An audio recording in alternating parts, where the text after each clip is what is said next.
Welcome to the very first episode of the Spicy Wisdom Podcast, where we dive into real stories, real wisdom, and real growth.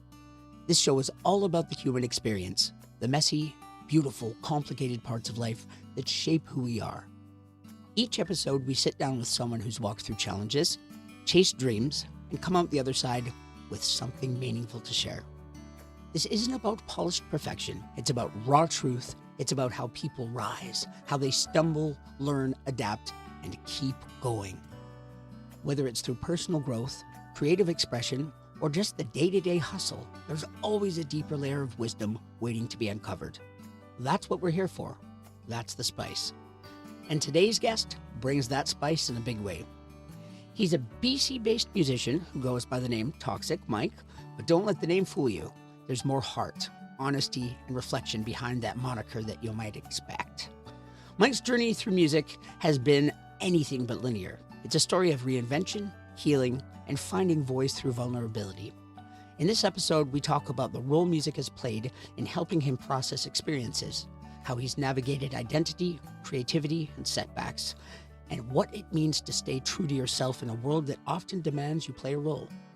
If you've ever used art to heal, struggled to balance self-expression with self-doubt, or just needed to hear someone speak their truth out loud, you're going to feel this one. So wherever you are, however you're listening, settle in. Let's get into it. Here is Toxic Mike. Thank you for having me, Quinn. So, let's start with kind of getting into how your week was. My week was very interesting, aside from working. I was recovering from filling in for cracked wheat out at the captain's cabin in Mission. And then, the week just kind of flew by, looking forward to having a meeting with the local musician that wants me to join his band and then coming on to your podcast. So what was your childhood like? Where did you grow up? I grew up in Surrey. I grew up in Whalley. I had an Oma and Opa that weren't actually my grandparents, but they took us in when my dad was not doing well after a divorce and trying to take care of his son. And so I grew up around music. They had an old Hammond organ, and they were playing all these old Austrian tunes. And that's what I grew up with. So that's where I started, and traveled a bit. Went to England, went to Australia, saw a lot of history. I got a set of questions. Okay, all right, give her. So, in your childhood, what was home life like? It was much like everybody else. Not everybody else. The majority of my friends had single parents because divorce rate had spiked around that time. So it was a roller coaster. You know, there were incredibly happy moments and some pretty devastating ones as well. But especially at this point in my life, I look back and I just try to focus on the positive. You know, everyone's got a story there. I could go on about all the trauma, all the tragedy, or I could go to the triumph and the victory. You become vetted. Well, they have gone through that stuff. I'm going to lower my barriers because they've experienced stuff, and that way it allows a little bit more relatability. So, school life around that time, what was it like? I went to elementary school at AHP Matthew in Surrey. It was right down the street from my house. And, it was... I mean, I used to shit in the urinals in grade 2. I mean, okay, all right, you want to dive right into this. Here we go. Let's do it. Grade 2, very strict teacher. What was her name? Mrs. Campbell. Bless her soul. Very strict. Wouldn't let anyone go to the bathroom unless it was recess or lunch, okay? And, you know, when you got to shit, it just comes out of nowhere, right? And... First of all, it was lunch. I didn't take a shit. I was outside. I come back in. You feel the grumble in your stomach. I got to go to the... Raise my hand. Nope, she's not letting me go. In rebellion, I shit myself in grade 2. I shit myself. The whole fucking classroom stunk up. And, my dad picked me up from school. And we're driving home. He's like, son, did you have an accident? No, right? Because I tried to go into the washroom and wash my underwear under the sink, and they had those towels. They didn't have paper towels. They had the big roller towel thing that you had, and I wiped my ass across that thing and rolled it up. I was pissed off, and I was afraid my dad was going to kick my ass when he smelt it. Eventually, the truth came out. I told him, I was like, yeah, I shit myself. I didn't say that. I pooped my pants. I was in grade 2. And so whatever, I get cleaned up, and he is livid. He wants to go back and just rip a new one into this teacher, which he did the next day. He went there and you could get diaper rash and all this, and he just laid into her.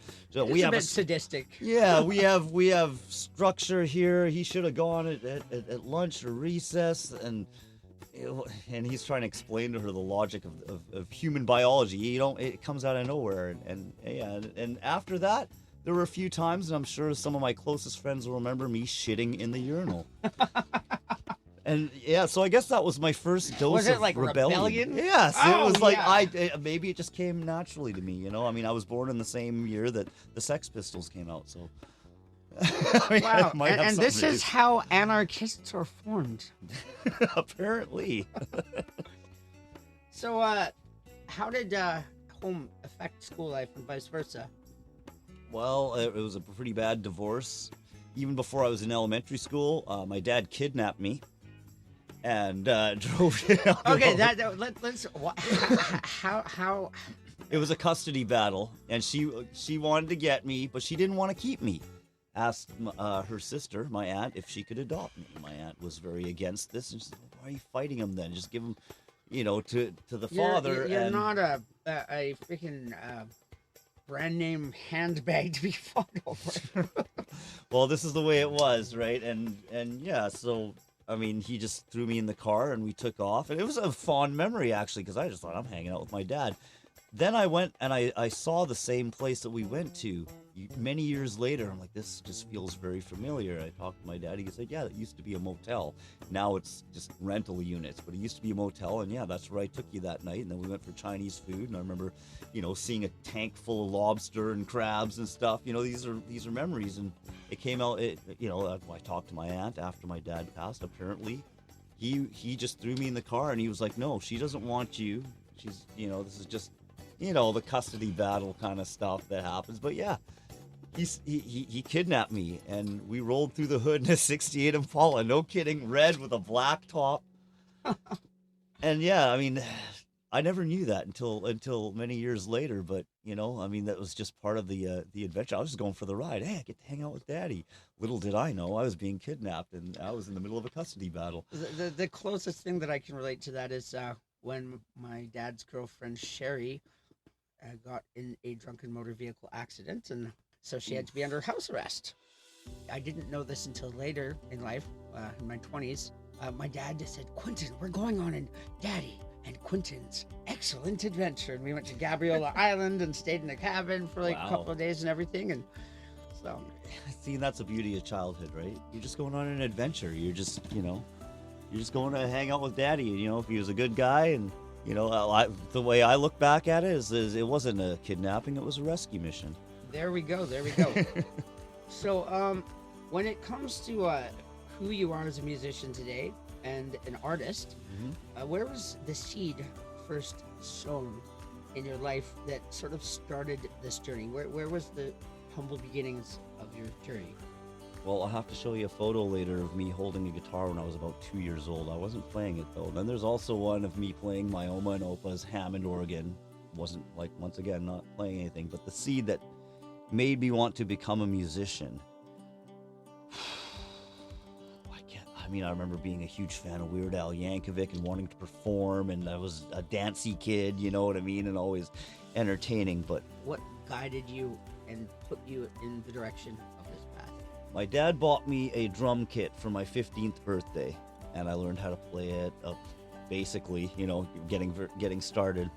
And the next year, I went to see my first punk show. And that was the Dayglow Abortions a couple years after they had released the Two Dogs Fucking album. And I definitely have to give him a plug because, see, we were dealing with a lot of racist bullshit. And like I said, I don't want to... Yes, humble beginnings and, and motivation and everything. to become a musician. But anyway, we end up at this show, and we're away from all that. We've escaped high school and all the racist bullshit and all the assholes and bullies. And we show up at this punk show at the New York Theater, and bought a cassette tape. That's how long ago it was.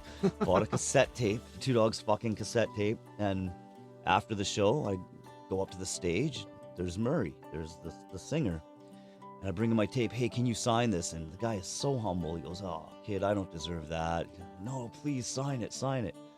He's like, okay, you want me to get the rest of the band to sign it? Sure. You and your friend smoke weed? 15, 16 years old. Yeah. Did we smoke weed? We barely did. We had just learned the art of hot knifing. We were very green, no pun intended. But of course, he's passing us doobies. He's giving us beer. He invites us up to hang out with the band. And he was just, for a musician that just released an album called Two Dogs Fucking and Feed Us a Fetus, with a picture of Ronald Reagan and Nancy Reagan, she's holding a platter with an abortion on it, Now that's spicy. That's spicy, right? And, a guy who, he fought censorship laws in 1988 and just the raunchiest, rudest motherfucker. The guy was so kind. I said, yeah, you play music too? Yeah. One day, hopefully I'll be as good as you. Nah, kid, he says, you'll be better than me. Wow. Which I still don't think I am, but hey. We are always our own worst critic, and I truly believe, I say this quite frequently, is that sometimes, because of our human nature, we have to vicariously appreciate ourselves and our talents through the people that see us through their eyes. Yeah, absolutely. And you know what, though? The thing is, the way I see it, I don't think I'm better than him or anyone really, but I do my thing, and I became who I am, and I still look up to him, but I also look eye level with him, because I can compose and record and perform just the same way, And when was the first time that you sort of transitioned from the pedestalization of parents, and then how did that play out? What, as in coming into my own as a musician? Coming into your own and realizing that you no longer just saw your dad as, wow, and I could never be like that, or my dad or Murray? Oh, Murray, excuse me, sorry. Oh my God. Hey, my dad, he was a great musician too. Sorry, okay, but no, it's all good. When did I see that? Probably when we started TSS, and we had performed a festival, and it was a lot of fun. There were hundreds of people there, and we were playing really weird music, and I just realized, hey, you know what?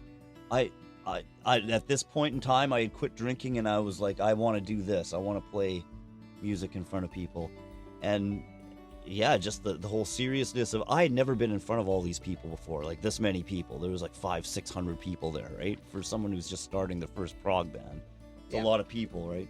And you're up there with your band, and I'm fucking around with the knobs on the bass amp there, pretending like I'm doing something, and my drummer's over there, and she's fucking around with her kick pedal, which is already set up, but she just doesn't want to face the audience.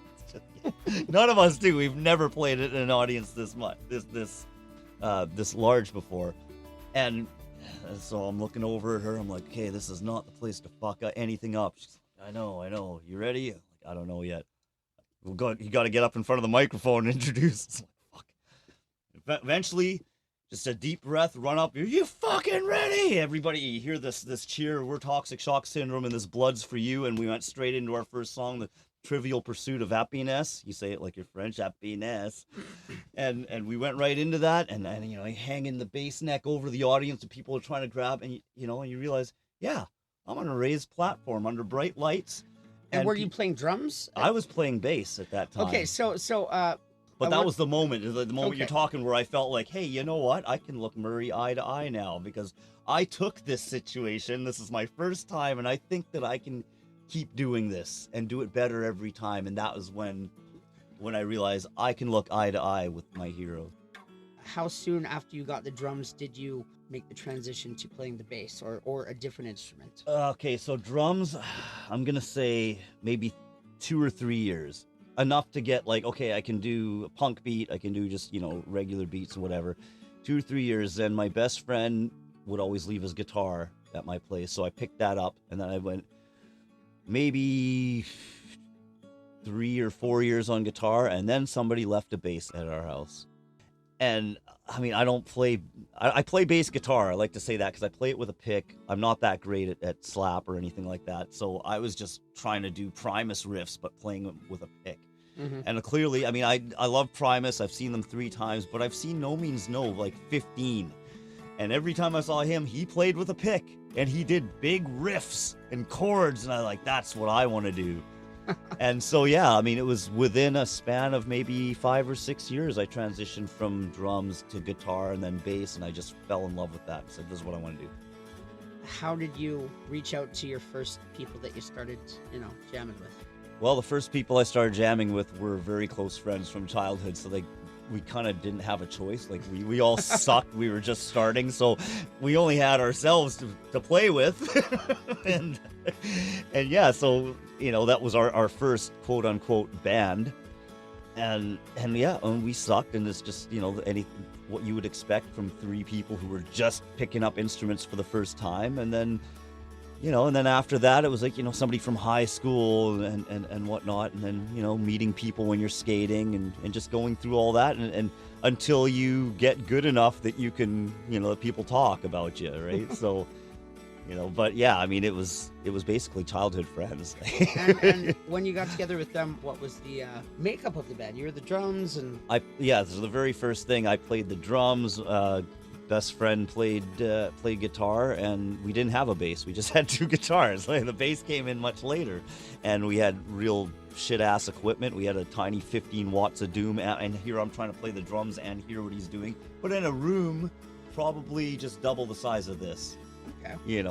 And was the band called We Suck?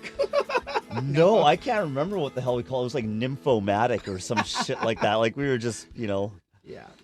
But yeah, it's your first band. You sound horrible. I actually burnt the cassettes.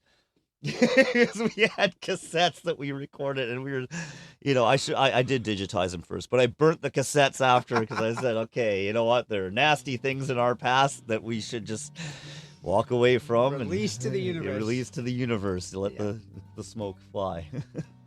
When you transitioned from the guitar to the bass, was it love at first lick? Of course. Bassists make better lovers because our necks are longer and our strings are thicker, and we're masters of low end licks and pops and slaps and that type of thing, and finger taps, and you could really turn that into some sort of porn film / bass lesson or something. It's called All Your Bass or Belong to Us. Whoa! Wow. Yeah, no, it was like, wow, I've only got 4 strings, so I'm kind of lazy. I can do this, but I just liked the way that those chords sounded on a bass on thicker strings. And like I said, we had shitty instruments, but we had shitty amps too. We hadn't come to the point where we knew how to dial everything in. My bass sounded very trebly. And that sounded really cool doing a chord, right? If you had it too low, too much low end, then yeah, it didn't make sense. So I would always throw the mids up and just get these big growly chords, and it sounds like No Means No. Yeah, I'm on the right track. I'm guessing that was really when things started to advance a little faster. So were you still with the same group of people when you picked up the bass, or? I wasn't with the same people when I picked up the bass. I was with another childhood friend. We hadn't jammed until a little bit later on in our teens and early 20s. And yeah, we were just jamming in his basement. It was serious, but I don't want to talk shit about Jared. He knows he sucks. But no, he's awesome. He just buggered up his fingers. So we had a band called the Merciless Bastards, and we wrote a song called The Beaver of Surrey Has Fleas. I was still on guitar at that time, but that's when the bass arrived, and then he would hit the phaser pedal, and it didn't make sense, but here I am just flailing around on the bass, and and that was you know, it was a night. It was like, wow, that was easy, and it actually sounded kind of like Primus mixed with No Means No. So I'm just gonna stick with this. I like that. You know, it wasn't the same people, but yeah, it was childhood friend. So did you guys start doing gigs? What was your first gig with? What was his name again? His name was Jer. Jer. And we went up to Jorthroad Hall. I think I met Jer. You probably did meet Jer. Anyways, yeah. Yeah. I can't remember the question. The question is... gigs, right? Yes, first gig. First gig. Yes. Sorry. Yeah, that was a good joint. So yeah, we were in Jorthroad Hall. There's a police station there now, but back in the day, there used to be a hall there, and there was a guy who was, I guess he was commissioned by the city to do some things for youth, and he sets this open jam up for youth. And of course, Jer and I, we push our shit up there in shopping carts, and in the late 90s, right? Getting off the bus with shitty little amps. And we played The Beaver of Surrey Has Fleas. We also had a song called Winners Don't Lose Drugs. And yeah, and it was basically we had like a whole bunch of, 15, 16-year-old kids yelling, drugs in the morning, drugs in the evening, drugs in the afternoon. We Jones and Jones and Jones and Jones and Jones and Jones and Jones, and we'll be stoned real soon. Everybody now. They all start singing. The organizer pulls the plug and he says, you can't get a bunch of 15, 16-year-old kids singing that shit. So that was our first gig. We weren't allowed back, but but what's funny after it, so that we weren't allowed to play the first prog band. Can I talk about that? Because that happened right after. Please. These guys were 13 years older than me. They were incredible musicians, and I'm just getting into the bass now, where I can actually put things together. I'm droning strings, and I'm running scales over top of it and making it sound, crazy, and trying to impress these older prog guys. I get in there with them, and they had a bass player who had gone to I guess he was conservatory. He was, he's much more experienced than me. And I remember the guitarist saying, yeah, his guy's name was Brian. I remember, yeah, Brian's really good. He's got his theory down, but this kid's got heart, and he's like jumping around, and he's like, he really wants to do it. Let's take him. And so, I'd spend 4 hours a night trying to write the most fucked up shit I could to impress them, right? So these are the guys that got me into King Crimson and that kind of stuff, right? Wow. And they're showing, and Reverend Horton Heat, so they're all over the map, right? But I'd try to write the most fucked up shit I could to try to impress them. And so, Mike, what you got any ideas for a band name? You know what I came up with? Adolf Hilfiger and the Sweatshop Boys. Wow. We made a swoosh stika. We were trying to stick it to the man as hard as we could. Made armbands and never played anywhere except for parties. As I said, this is how anarchy starts. I still love that name though. Yeah, I think nowadays it'd be, well, maybe there was a golden era there where you could get away with that, but then nowadays it's like, okay, that band would get canceled because people wouldn't understand the mocking nature of Adolf Hilfiger and the Sweatshop Boys. But if anybody else wants to take that name, you go right ahead. I'll give you a few more as the podcast goes on. So, what's a part of your story that most people don't know, but shaped you in a major way? Most people don't know that shaped me. Oh, this is a tough one. I wish I had more time to think about this. See, I'm pretty open with most. I guess it would have been that kidnapping. Sorry, the rescue mission, right? And I only started talking about that recently, right? Because I've been going through my dad's reel-to-reels, right, or his reels on his reel-to-reel player, and I just found recordings of him and my mom singing in a jazz club, and she's singing Blue Moon, and she was the crooner of the band and everything. So a lot of, after my dad passed, there's a lot of stuff that's coming to light, and and it's one of those things that everything you thought you knew about yourself begins to change once you know other. Yes. You know how it is, right? And okay, hold on. The fractalization of self-realization. I just needed a moment to think there, but yes, okay. One thing that a lot of people don't know, and my family's bloodline goes back a long way as musicians, all the way to great-grandmother playing piano for silent films. You'd see, you'd go to a theater and Buster Keaton or something would be running and she'd be going kind of thing, right? That is legendary. Yeah, so I mean, because my aunt in England, she was very much like, oh, I'm doing this family tree, and she went back far, and that's what she told me. Said, that your grandfather into Glenn Miller and Tommy Dorsey and Benny Goodman, and your dad into the Beatles and everything. I have a cousin in England. It was kind of like some sort of synth pop type band in the '80s that he had. It was the first time I had a sip of Guinness. Actually, it was in a pub in England because you were allowed to bring kids in there. So yeah, England is pretty damn cool for that. I want to do a pub crawl one time. In England? Yeah. Oh yeah. Apparently, there's like 20 or 22 of them. You gotta have a pint there and then go to the other one, and you have a certain amount of time to finish it. So wait, there's like an official itinerary, like somebody's put this together. They do a lot of weird shit like that in England. If you go to England now, you land in the airport, Heathrow, Gatwick, you go into one of the touristy shops there. They have a book. I believe it's like the Monty Python's tour guide or something like that. There's basically they have plaques up. The Ministry of Silly Walks was here. The fish slapping dance was shot here. Oh, Even wow. in the woods, it's like the Black Knight stood here, and that type of thing. So yeah, there are a lot of creative people there. In fact, crop circles there too. They're very creative people. Yeah. But yeah, that's anyway. Yeah, something No, that I just shaped me. pictured when you said crop circles and then people, and I just pictured a crop circle with hands and legs because, once again, it's a really good joint.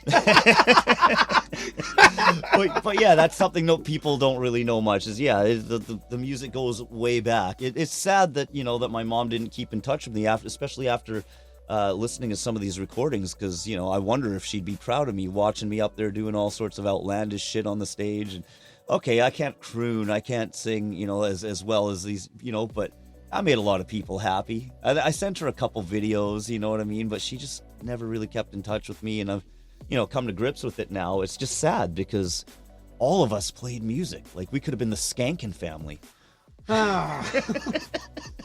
Yeah, my dad's 75, and other than syncopation and how to keep a rhythm, it's very sad because we're both musicians and we're both headstrong and we both butt heads, and we both kind of are very stubborn. So that has led. I can relate to that. Yeah, and so you don't have any recordings jamming with them, even though I do, you? but only recently we started getting together. But it's that's a story for another podcast. Yeah, see, that's like I hear you though there about stubbornness. See, because I'm listening to these recordings of my dad, and he had a jazz band. They sounded incredible. But when I was growing up, he was playing the keyboards, and he was just like, stick to the covers. He'd play Beatles. He'd go out and whatever. But and he told me that he's like, oh, you should throw a CCR cover into your set. You're hearing TSS or Ghettovators or something, and he's like, oh, throw a CCR, because he's he's coming from a certain era, and I get it. And no, I don't want to do any covers. We do covers. We do these obscure things that like one person in the back gets it, right? Hey, that's the end credits of Fritz the Cat. Yeah, we're like, just for you, buddy. But Fritz the Cat. Fritz the Cat. Yeah. Sorry, the 9 Lives of Fritz the Cat. Please, elaborate. That sounds it very was interesting. Tom Scott and the LA Express. I wish I could find even a 45.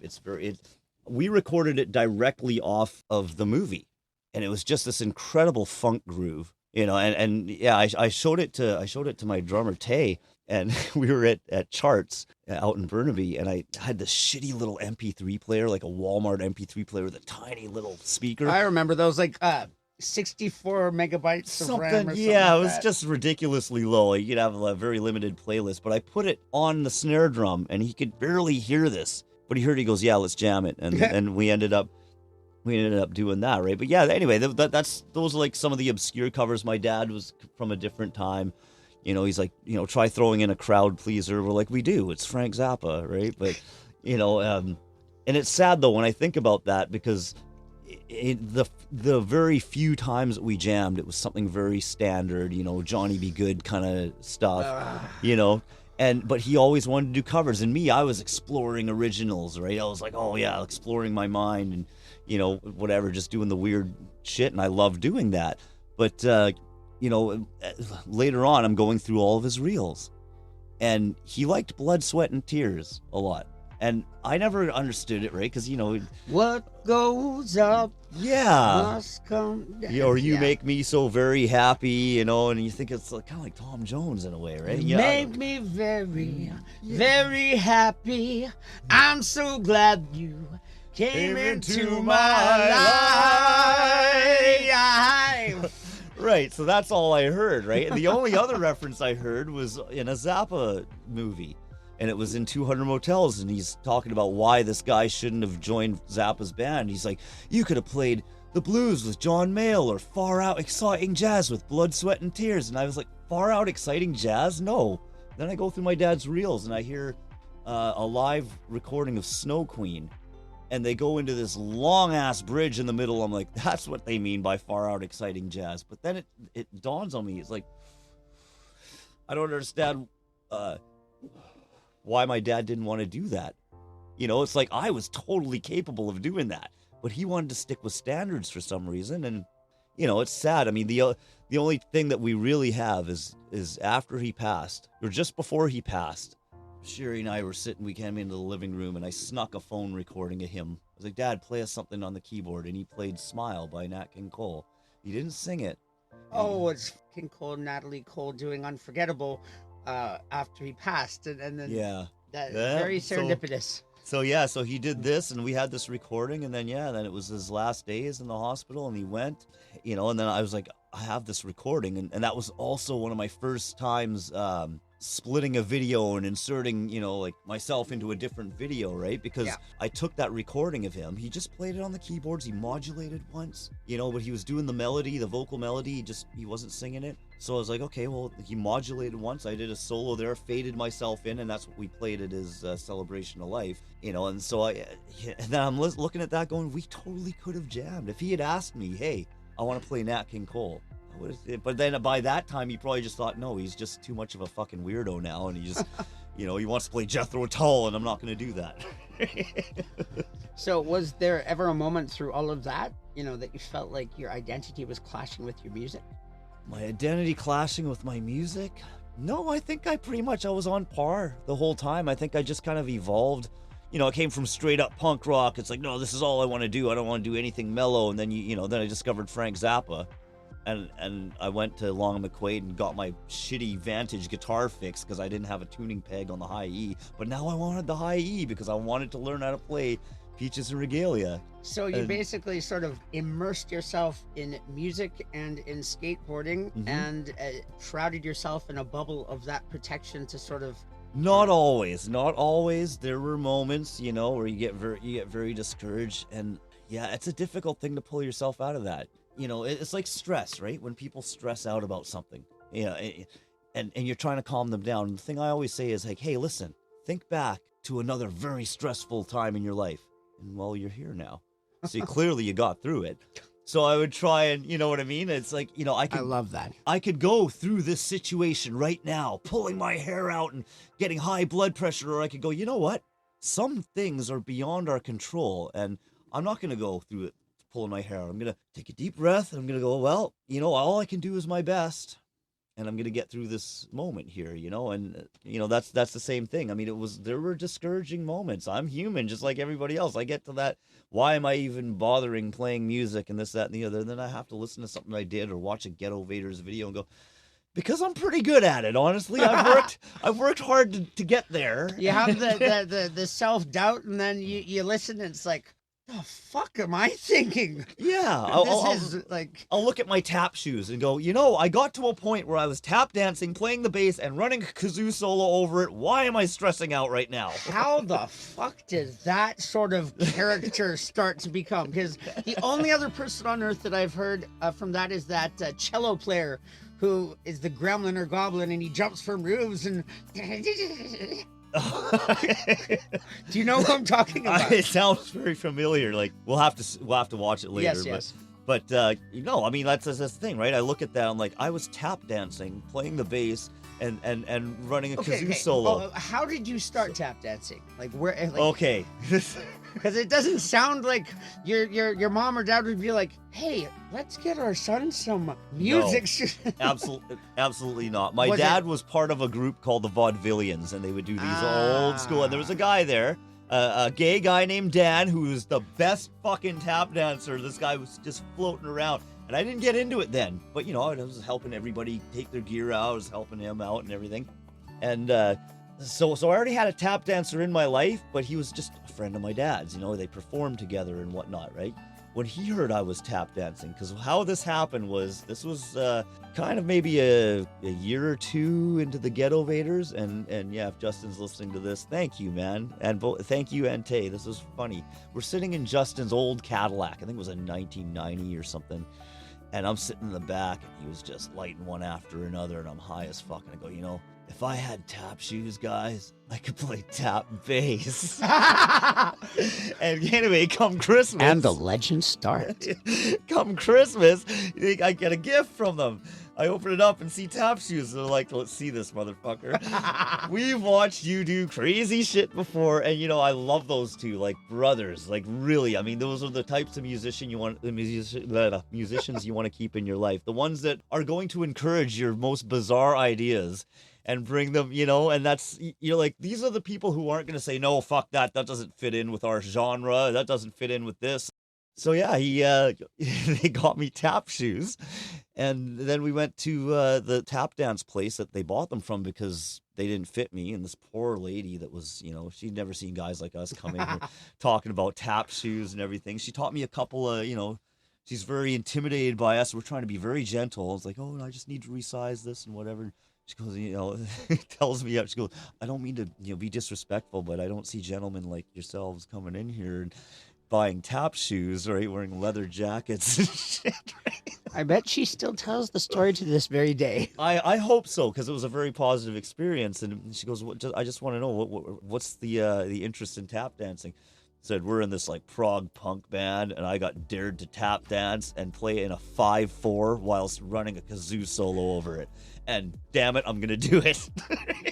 She goes, do you have you had any training? No. You want me to show you some rudiments? I said, yes, please. And so she showed me a few, and then she told us something kind of strange. Apparently, tap dancing is not recognized by the Canadian government as an art form. Apparently, it's recognized as entertainment, and therefore won't get grants. Something to do with that, because what came from that was, we're thinking about, like, okay, you're talking like slave days, you're talking Michael that's Flatley. ridiculous. Yeah, Lord of the Dance. You're telling me there's no culture behind that? Like, give me a break. So what I was gonna do is I told her this, and it never happened. It's kind of a regret. I said, we're gonna have a petition at our shows, a petition to have tap dance recognized as an art form and not just entertainment, and so that she can receive grants for her dance school and whatever. And we're gonna write a song called "This Is Not Art," in which I'm gonna have a tap dance duel with my drummer, which also never happened. But there's still time. Hell, I'll get myself some tap. Oh wait, no, I have a fucked up ankle. Never mind. It'll be. Hey, you can do like some heavy tap beats. Yeah. So I just want to dial back a little bit, because a few times you've mentioned the Ghettovators. I want to sort of focus on the transition from the band with Jer. What was the legendary detailed moment of the birth of Ghettovators? Birth of Ghettovators. Yes. Or did you go to another band after Jer? Yes. Okay, so we're gonna have to go on to that. All right. But So building up to the Ghettovators. building up. So you want me to start here, or do you want me to start where the Ghettovators? I want you to start from Jer and moving forward. You know, sort of. Okay. So after Jer, after the Merciless Bastards, it was that prog band. And the details on how the transition was from that band to the other. What led to that, and how did you transition? Okay, well, Jer wasn't really into playing music as much anymore. He had hurt his fingers and he couldn't really do it. So, which left me kind of bandless. And then I can't remember where I met these guys, but that's when Adolf Hilfiger and the Sweatshop always happened. And you know, like I said, I was the kid that was trying to impress the older guys and showing them all sorts of fucked up shit. Then they had drama between them, which left me bandless again. And then a couple of old friends from high school who were friends with the drummer of Adolf Hilfiger and the Sweatshop Boys. I pursued them, and that's where TSS started. Ah, yes, TSS. I forgot about. You forgot about that one. Well, yes. no, I've actually been talking to a few people who know Okay, TSS. I'm trying to forget about it myself. When you say TSS, I remember you telling me of the pre-show setup, which included some very, very, very concentrated cherry Kool-Aid and tampons. Yes, indeed. Yes, I feel like I'm being interviewed by Nardwar now. It's like, how did you know that? Yes. So for our first show, I tied tampons into my hair and I dipped them in red Kool-Aid and tucked them all up underneath my hat. And yeah, halfway through the set, I whipped my head back so that the hat fell off. They all flew out. And there's a little bit more to the story. I have a bass that a lot of people have seen. I actually recently played it last weekend. I got to bring it out and play it on stage. It has a huge dick carved into the top horn. That was because we were told it was stolen, that we should shave it down and repaint it. And, Jer and I had carved a dick into this bass. Now, we were very green at the time. And That's kind of cocky of you. It was very cocky. It was cock rock as hell. And we hadn't finished it, right? It was bare wood. Now, when TSS went up to play, the tampons and the Kool-Aid mixed with my sweat dripped down onto this bare wood. I'm sorry, bare wood. I'm sorry, bears are sort of seen in the gay scene, and all right, well, that's fine. That could be a gay band as long as straight up gay. Well, I hope I'm getting a lot of laughs right now. You just enjoy yourself. No, Bearwood would be the first song on the band, straight up gay. Anybody wants to take this, if you're gay, if you have a whole gay band or whatever. Hey, it's already taken. But yeah, okay, but call your band Straight Up Gay and say thanks for coming out. Hey, if I release that and somebody else takes it, then you're welcome. Yes, please do it. That. I'd come to that show just for that line alone. But yeah, so the bare wood, right? It was not finished. It was wood. We had not sealed it or anything, and yeah, the Kool-Aid mixed with my sweat dripping onto it gave it a red tinge. And then there was a rumor going around, because I did have a psycho ex-girlfriend. Rumor, folks. I had a psycho ex-girlfriend, and the type that would show up in front of your house and honk the horn and just very, very, very persistent and call you at the most inopportune moments, when you're with somebody else. And one night, my condolences. Yeah, the one night I'm talking to her, and I'm trying to get off the phone. Oh, tell me, what's her name? I'm like, look, I don't want to talk about this. And I'll do anything to get you back, okay? Anything to get you back. And jokingly, I said, would you let me fuck you with my bass? And she said yes. And I said goodbye, and I never spoke to her. So this happened. And she obviously told some people. You couldn't pay people to write this better than. And obviously she told people, because she's like, you know what he asked me? He could fuck me with his bass. He's got that big dick on the fucking top of his bass. What a sicko. So she probably ran her mouth, and this got around and around. And then people came to see TSS, hearing this rumor and seeing a bloody dick on the top of my bass. I had to squash that once at a show. I said, just to let you people know, I know there's this rumor floating around, and that I fucked somebody with this, and it's false. If you want to take this in you, get the fuck out of my show. You're a sick fuck. Fucking legend, Mike. And I still haven't shaven it down. You sand it off. I'm gonna redo it. I haven't made it jizz yet. I've got to make it jizz soon. And I found the right combination, and it's 2 parts KY jelly to 1 part Cremo. And then you have the consistency, and you fire that into the audience. They're going, no, that's not real. No, come on. He's an entertainer, right? Oh, my God. It'll happen. Is there a TSS revisited? Well, the drummer has hinted at it, but, everybody's busy schedules and whatever, and I don't know how that would go over nowadays, right? You're talking like almost 20 years ago that I had tampons. So, now in line with that interesting question, tell me about your experience with one of Bob Marley's kids. Bob Marley's kids? Or who was I? You were telling me how you went to an event or something where there was no, the son of, excuse me, not Bob Marley. Wow. I saw Jimi Ziggy Hendrix. Marley. Jimi Hendrix. Jimi Hendrix. Oh, Johnny Hendrix. Yeah, Johnny Hendrix. Yeah. So tell me a little bit about that. We were playing at this property in South Surrey, and yes, after we played, we happened to play Little Wing, and this guy's sitting in the audience, right? And he's like, "Oh, I want to go up and sing with them. I want to sing with them, right?" But before we played Little Wing, we were just playing our set. We were playing TSS, and he's telling his girlfriend, "I want to go up there and sing." They don't have a singer because we did a lot of instrumentals. But she's also looking at these guys. Okay, a guy with a dick bass with Police Line, Do Not Cross, and Crime Scene on the guitarist, and we're singing songs like Hydroponic Plague, and we're talking about grow ops and all this shit, right? She's like, no, I don't know about these guys. I don't know. And so he never did, which I'm glad, because we had this habit of, if somebody came up on stage and tried to fuck with our set, like, it was almost like fear. Like, we would go full leaving on their ass. Like, we would smack them around and keep playing, right? Get off the fucking stage, right? So I'm glad that I didn't kick this guy in the face as he tried to come up on stage. And then we were playing Little Wing, and then after we played, the guy who owned the property, Johnny Hendrix, wants to talk to you guys. Like, who the fuck is that? Thinking like it's like, like I don't know, just some tribute act or something, like Nearly Neil or something like that, Johnny Hendrix, right? We're thinking, but no, apparently he's the son of Jimi Hendrix. I mean, some people say he isn't, but he was on the news saying this, so I mean, I don't know. I can't verify that or not, but he's a really great guy. Well, if somebody's coming up to you and saying, Johnny Hendrix wants to speak to you, then that has a little push behind it, I guess. It does. I mean, he's a very interesting guy. I mean, I got together with him once. We made him a leather jacket. We painted a leather jacket for him, and he seems pretty legit. I don't know, Johnny, if you're out there, get a hold of me, man. I've been trying to get a hold of you, but, I heard you're around, but you're not around me. That's like one of those classifieds. Mm-hmm. One of those, what was it, casual encounters, or I saw you here, or some shit? Yes.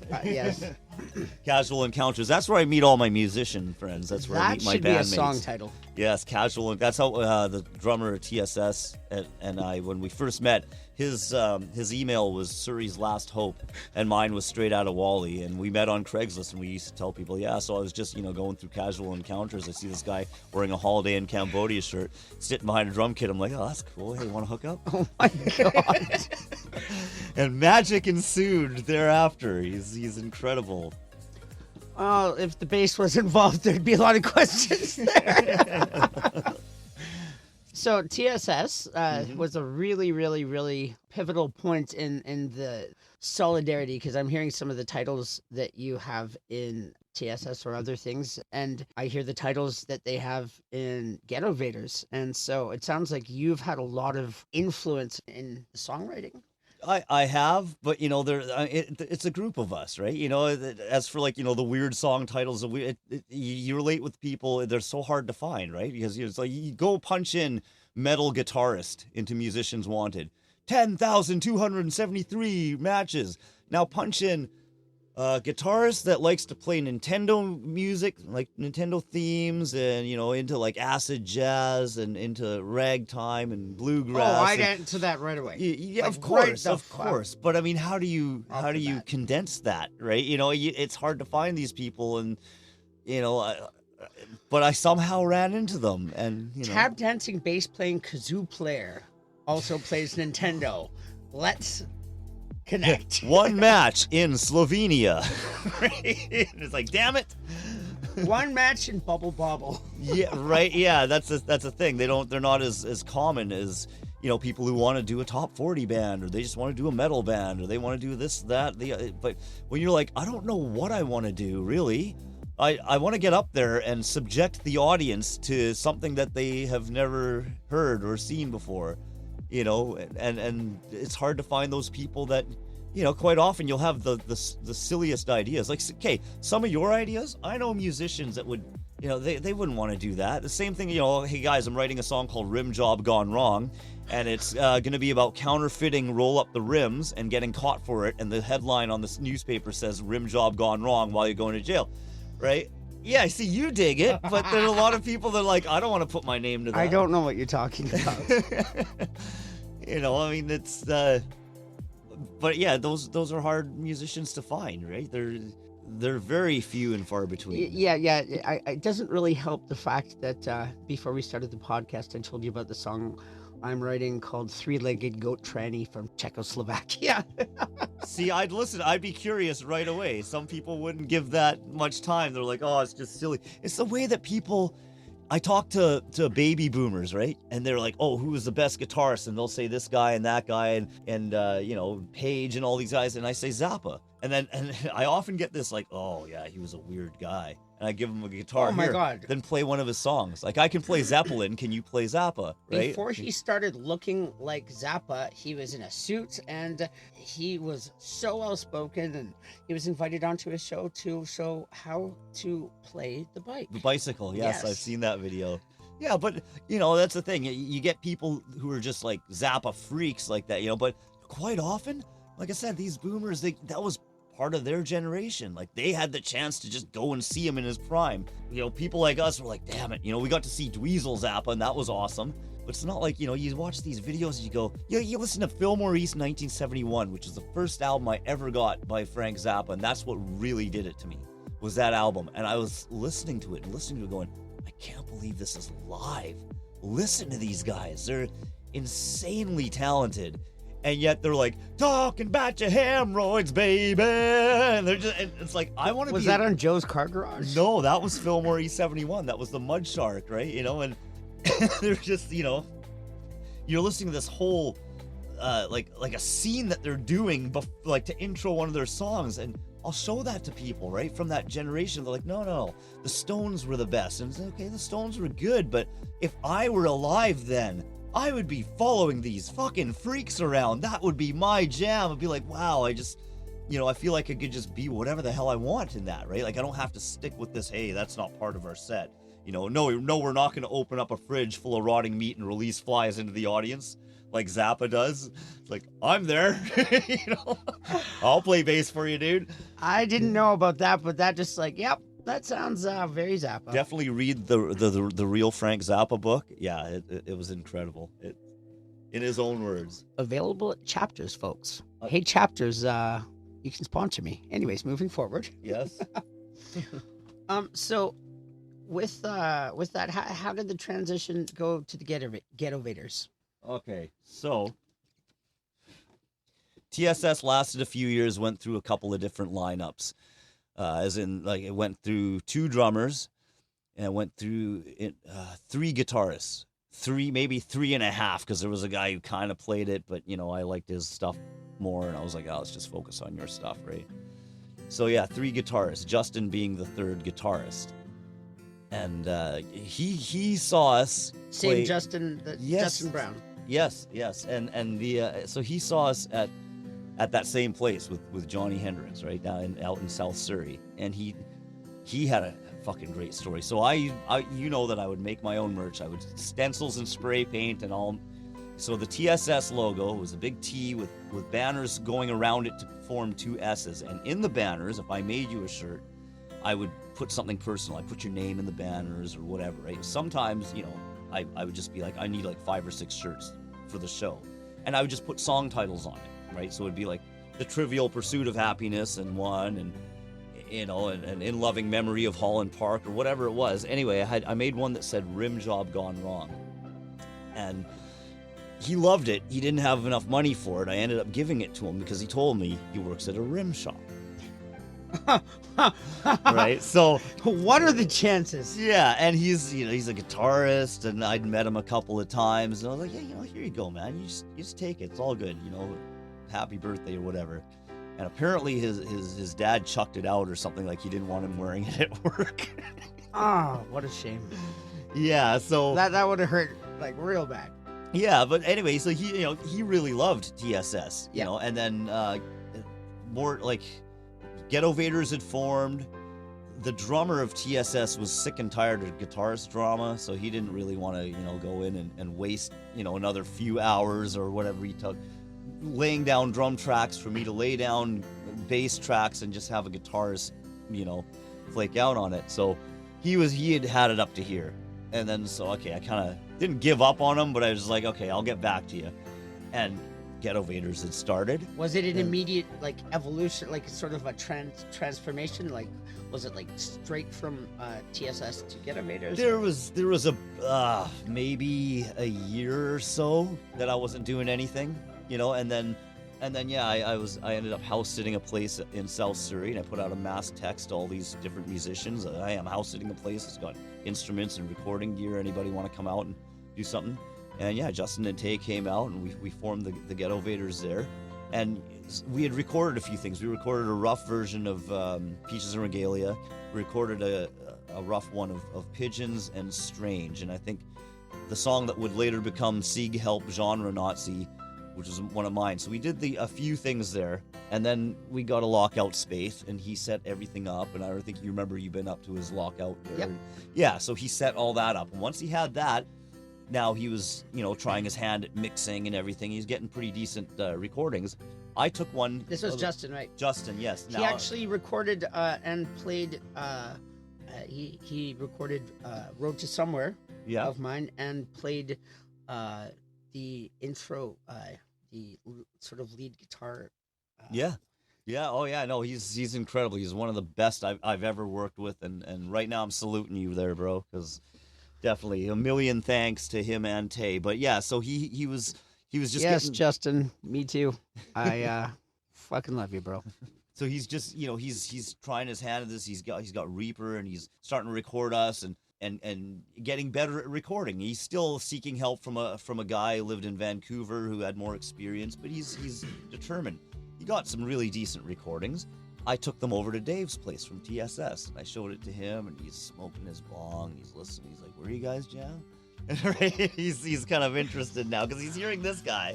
The wheels are turning. Yeah, and I'm telling him, like, yeah, Justin, he really loved TSS, and if you want to give it one more session, and if it doesn't happen this time, I'll never ask you to come in and waste your time recording drum tracks that'll never go anywhere. So, but eventually he comes in.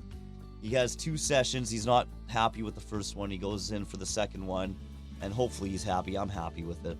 And yeah, so Justin was, staying up till 4 o'clock in the morning. We're sometimes communicating with text, like, yeah, this part of this song, what do you want me to do here? And I'm like, even shit like, like, oh, you're going to go da da da da da da, right? And sending that to him or something.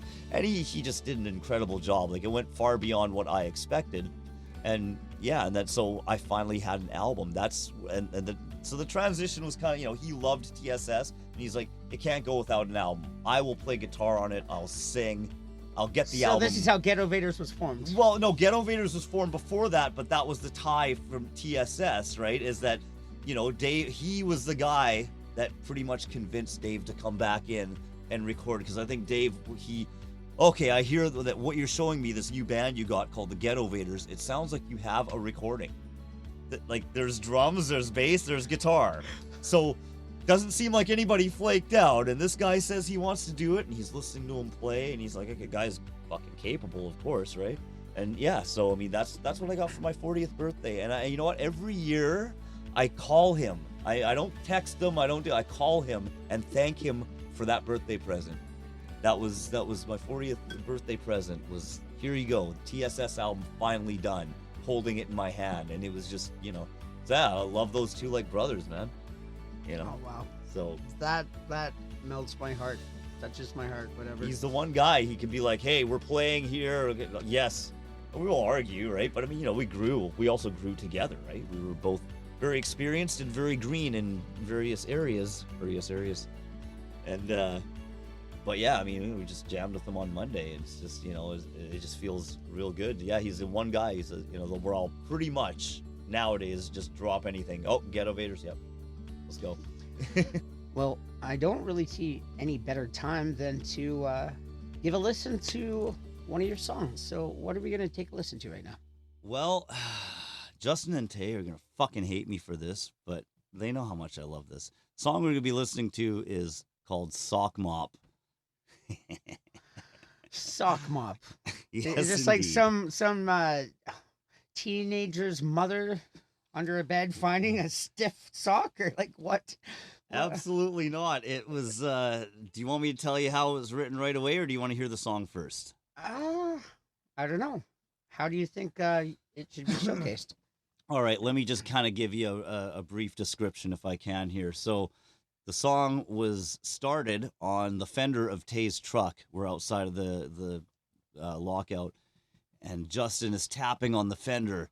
And I hear him mumbling something under his breath, which eventually became mopping it, mopping it, mopping it, mopping it up. But I couldn't hear it. He's like, he's singing something, and he's tapping on this fender. I've got this idea. We run upstairs. We do this. Okay, we record this. I don't know how long it took after that, maybe a day or two or something like that. We came back to it, wrote this long ass song, and then that night he goes, "Okay, I tell you what, I'm gonna write a verse in this part, and you're gonna write a verse in that part, and I'm not gonna tell you what I'm writing, and you're not gonna tell me what you're writing, and we're just gonna put them together, and that's gonna be the verse." The verses in there, and yeah, so you'll hear he wrote one, I wrote one, and this was actually a requested song. People wanted to hear this song. Well, ladies and gentlemen, I produce to you, ladies and gentlemen, I present to you Sock Mop by the Ghettovators.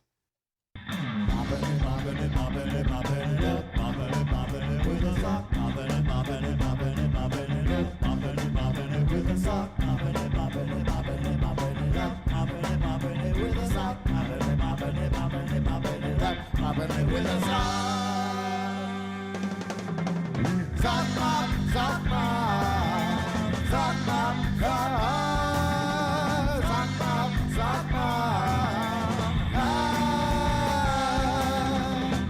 mop, sock mop, sock mop, sock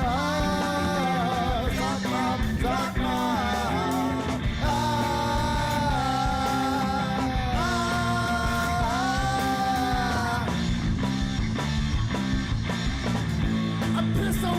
grandmother's floor. There's a 65% chance she might not notice, you know. But just to be on the safe side, I guess I'm mopping it up. Mopping it up. Mopping it up.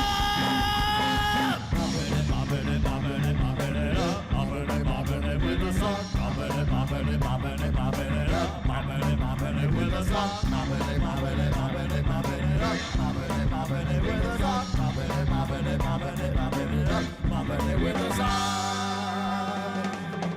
Sock mop, sock mop, sock mop, sock mop, sock mop, sock mop, sock mop, sock mop, sock mop.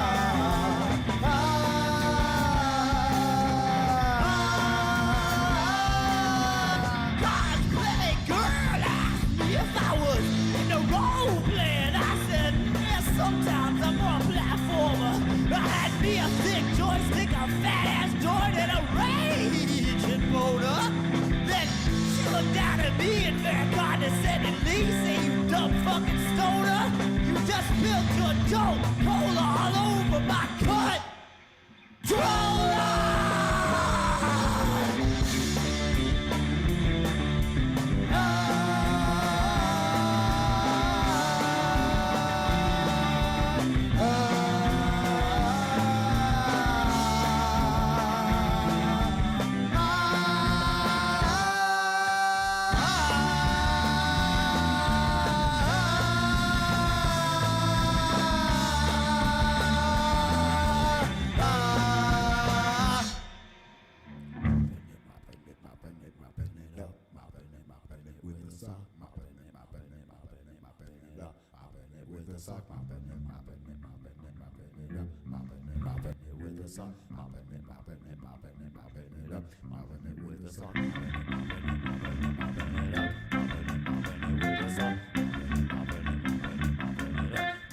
With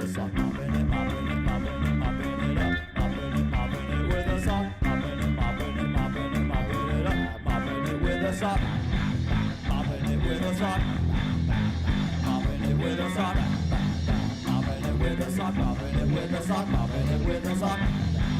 Mopping it with a sock. Mopping it with a sock.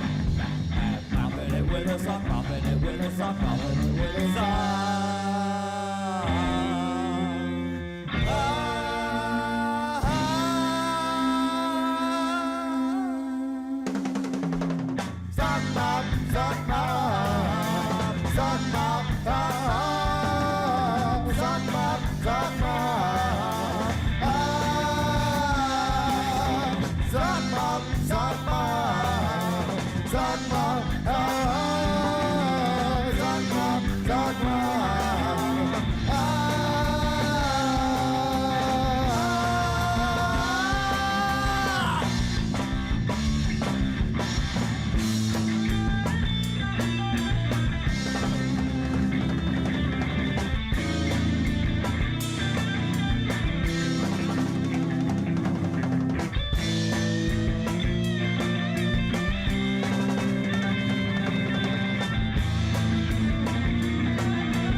Wow. I wasn't going to do this, but I have to. That sounds about right for that song. So, Sock Mop. Yes, indeed. I was very proud of the verse that I wrote for that. You know, I mean, he talked about pissing on your grandmother's floor and what mopping it up with a sock. And I came up with this whole thing. The line I said, for those of you who may have missed it, it was way back about maybe 6 or 7 minutes. But it was Cosplay Girl asked me if I was into role playing. I said, yeah, sometimes. I'm more a platformer. I had me a thick ass joint, and a raging boner or something. I had me a thick joystick, a fat ass joint, and a raging boner. Then she looked down at me and condescendingly said, you dumb fucking stoner, you just built your Jolt Cola all over my cunt trolla. That has a very Wheeler Walker Jr.-esque kind of things. Well, the feeling I got... She's a country girl. Yeah, but controlla. I mean, you know the feeling I got every time I was about to deliver that? You just spilled Jolt Cola all over my cunt. And there was that pause. And they're looking at it. Rolla! And that's, you know, that's the pleasure I got out of doing it. It's not only for the audience. Then people say, put yourself in the audience. You're fucking right, I did. And I thought that was hilarious. Well, you know, there is something to be said about a band. Honestly, I'm surprised how you have not made it to the big time, you know, game, because I listen to a lot of music that's out there today that has made it, and you know, Sublime, and you know, all those wonderful bands. The list could go on, but you have an element in this band that is not like any other. It has a musical story to tell. It has musicality other than, you know, just repetitive lyrics. It's not, you can't expect what's going to happen. It's not, you know, you can't hear the very beginning and, you know, pretty much predict what's going to happen for the rest of the thing, because it's this predictable algorithm. It has oh, wait, well, I wasn't expecting that. Yeah. Oh my God, that's funny. Oh, it has you on the edge of your seat.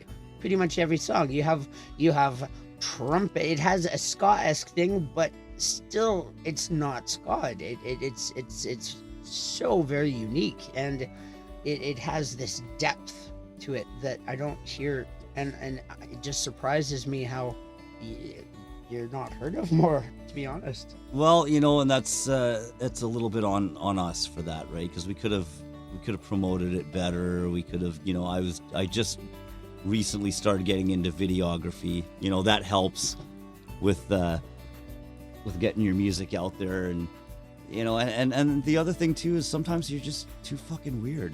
You know, like you have a niche audience. There, you know, there's a guy that would show up every time. There's a guy who dropped $400 at our show. We had a raffle. We were raffling off a skateboard.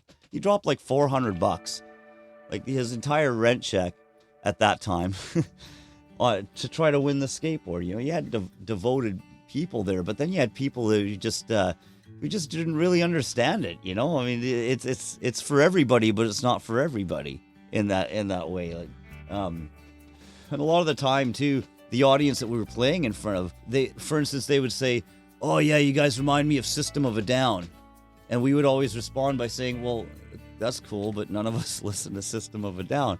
Not saying they suck or anything, we just don't listen to them, right? We listen to all sorts of other stuff, but their only frame of reference for anything eccentric like that is System of a Down.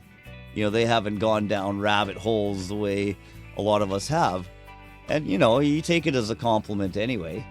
But, yeah, it's a combination. I mean, we could have done more. Nowadays, you can promote your stuff and find the right audience, be it in Eastern Europe, and plan your tour accordingly. But, you know, if you're broke like us, then, yeah, you kind of have to find that community, which we did. We found a lot of guys out in Chilliwack that were just doing weird off-the-wall shit. One of them comes to mind, is called Colin Sick and the Late for Works. That was one band out from Chilliwack, and Man Caveman and Uncle Taint.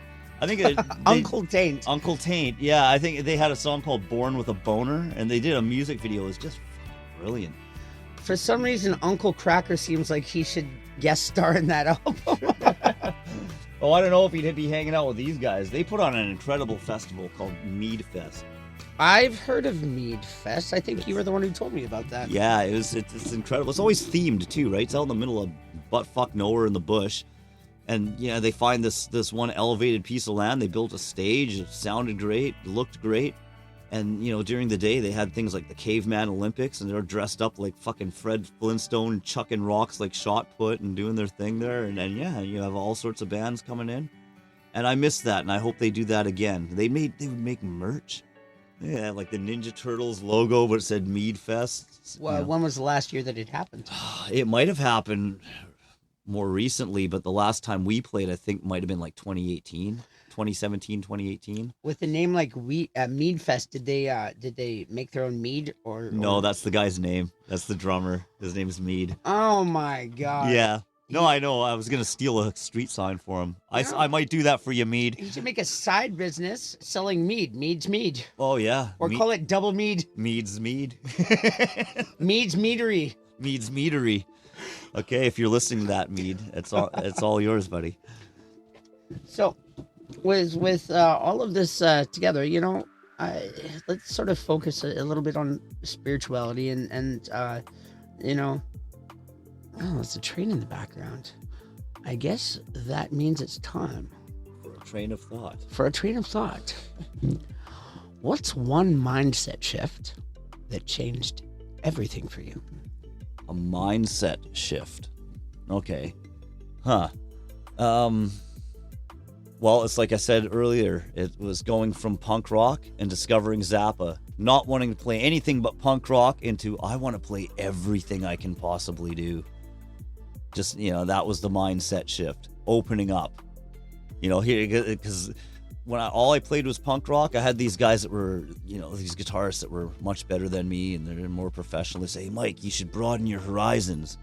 Fuck that, I just want to play punk rock. I see him a couple years later, and I say, hey, you want to jam? I look a little bit different, I'm not wearing as many spikes and studs and shit, right? I'm still wearing the stuff, but I just don't give a shit anymore to really make myself look like a fucking disco ball or something, right? But then I get together with them and I start throwing all the crazy shit that I've learned over the last couple of years, just opening up to every style of music. And they go, Mike, you should narrow it down to one thing. I'm like, well, hold on a second. You told me before I should broaden my horizons. It's fucking 360-degree horizon now, up and down. But now you're telling me, no, narrow it down to one style. Okay, well, my mindset shifted. And the other mindset was just like, I don't give a shit about making it big. The best reaction I ever got from the audience was of total disgust and uncontrollable laughter simultaneously. I'm guessing that's when you found it, you really aligned with your purpose. Yeah. And the mindset of, all these people saying, oh, cut your song down to 3 minutes and do this and don't be so raunchy. And just, when you it just strengthened my conviction, and it just sounds like, you know what? I don't give a shit. If something I do catches fire and it takes off and people are ready for it and I'm in the right place at the right time, fair enough. I'll roll with it.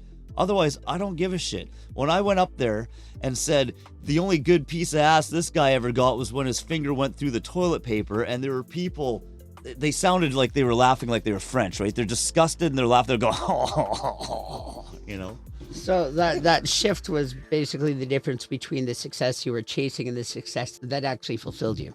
Well, I mean, I wasn't really chasing the success. I mean, when I say success, I mean, you don't have to make it, but if you had a dream and a vision of where you wanted to be, and now you're living that, then I consider that success. Absolutely, I agree. Money is not always success, and I want to sort of drive that home. And in this podcast is that, whether it's, people who are super uber successful, financially and business wise, or they have found success behind the scenes in accomplishing challenges that at one point, crippled them. Yeah, absolutely. I mean, if that's all you're measuring success with is money, then yeah, okay, that's a pretty sad mindset to be in my opinion, because I actually had this argument with somebody at my work a couple months ago. They would watch one of the videos and, well, Mike, why are you working here? Why aren't you big and successful? I mean, they don't know much about the industry. They know that you, and I asked them, like, I don't know, would you, if you had millions of dollars, would you dump it into what I'm doing? Probably not. You'd want something that's more marketable. And, and then they'll talk about some big band and be like, yeah, but see, this band, they made it huge and everything, and they've sold this many albums and whatnot. And the band they're talking about, I'm not going to drop names here, but, just think of, successful band X, that's very formulaic, and they know exactly what to make. They make you a damn good bowl of mac and cheese, but they're not making you a full meal kind of thing. So I give them this example. I say, you know what? You say, well, this band can't be any good. I've never heard them on the radio. You're telling them about some obscure local band. I've never heard them on the radio. No, but I'm showing it to you, Well, I've heard this band. They're on the radio, so they must be good. And they sold this many albums, so they must be good. And I said, yeah, let me throw a little bit of philosophy at you here. So, where's your favorite place to eat a burger? And someone will say, oh, Burger Heaven, or they'll talk about their Greasy Spoon or this mom and pop shop. You got to try their burgers. And I go, yeah, I've never heard of them. They can't be that good. But you know who I have heard of? McDonald's. You know what? They sell 6.5 million burgers across 120 countries a day. That must mean, by your rationale, they have got the supreme food that humanity has ever experienced, right? Because 6.5 million burgers, why would people buy them? The highest quality. People kibble. People feed. People kibble, right? It doesn't mean they make it's not incredible... food, it's feed. Well, it doesn't mean they make incredible burgers. It just means they are incredible marketers. I wonder if McDonald's will just finally give up and make the bags reusable and have a head strap and, just call it People Feed Pack. Well, I mean, they have Tim's Financial. I'm sure they'll have McHealth one day too, right? So it stands to reason that the songs that you write draw from personal experience as opposed to sort of broader, do you pull from broader inspiration? Do you write your songs from personal experience? Or is it sort of a balance between, the personal experience and adding that little bit of extra Zappa-esque wackiness that, just sort of a little bit of imagination? Well, it depends on the song. I don't write often from personal experience. Quite often I write about something that I figure this should be written about. Okay, I wrote a song called Let's Start an Urban Myth. And you've probably heard about this. The guy who... Scientology? No, I haven't dissed them enough yet, so it's, I don't know if I should if I'm going to get in trouble or whatever, but you know what? This is raw and real. And yeah, never mind. Moving forward. Yeah, no. I'll write about, Let's Start an Urban Myth was about, you may have heard of this myth, and some of your listeners may have heard about this myth too. This guy tapes 100 lot of acid to his stomach, and he tries to cross the border with it so he can go and sell it. Most border towns have got this myth in some way, shape, or form. He tapes 100 lot to his stomach. He's going to go across the border, but it's a hot day, and he starts sweating, and he takes 100 hits, and he's standing at the border going, "Don't peel me, I'm an orange." I've heard that, and I don't know how the fuck I've heard that before. But you've heard it. Yes. What? Yes. What is this? Oh, I just started a rabbit hole. Enjoy, people. No. Enjoy. Wait, hold on. What? Yeah, it's an old urban myth. I heard it in high school, but I heard it all through the years. I don't know how the fuck... Wait, okay, that... It's either don't peel me, I'm an orange. The Twilight Zone. Or don't pour me, I'm orange juice or something. I even looked it up, and there were a lot of different border towns that had this urban myth, and it can't be proven or disproven. But what a great fucking idea for a song.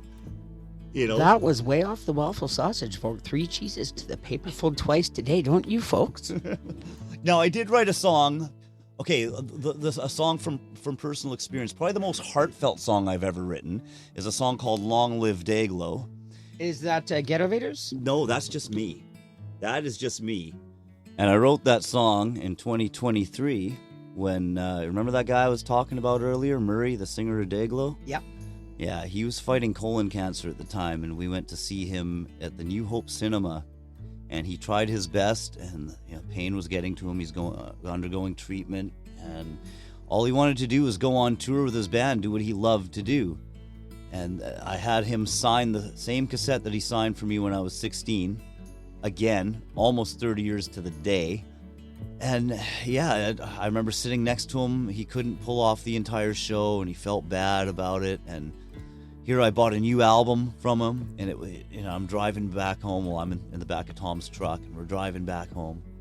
And it was like, wow, this is like deja vu, because I was 16 sitting on the SkyTrain reading his lyrics in his album, and here I am 30 years later reading the lyrics on the way home from a show and he's just inspired me again. And he's got colon cancer. I should write a tribute to him. And then it dawned on me, I should write a tribute for him while he's still alive. Why wait till he's dead? And so I recorded this, and I sent it to him within 2 weeks. Oh, wow. And I like to think, your heart. I like to think that, and he was getting a ton of love and support from everybody, and good. People were emailing him like mad. I somehow got a direct line to him and sent him this video and sent him this song, and just, tell somebody what they mean to you while they're still alive, And he really appreciated that. And yeah, the song's called Long Live Dayglow.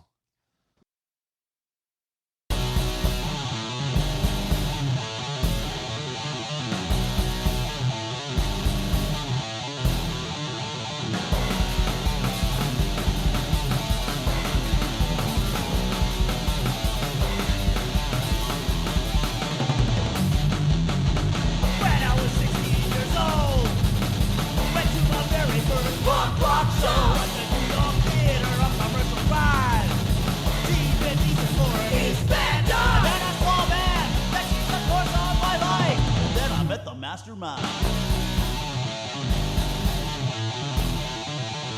Even though I was underage, he got me high and drunk backstage. Got the band to autograph like you got fucking tape. I read the lyrics on the train ride home, and indeed, a seed had been sown. All the other kids had gone to Lollapalooza. I couldn't afford that shit, I was a broke-ass Wally loser. I guess you could say it must have been fate. It's right around that time I was learning how to skate on a second-hand board with born grit paint. Learning to appreciate the finer things in life.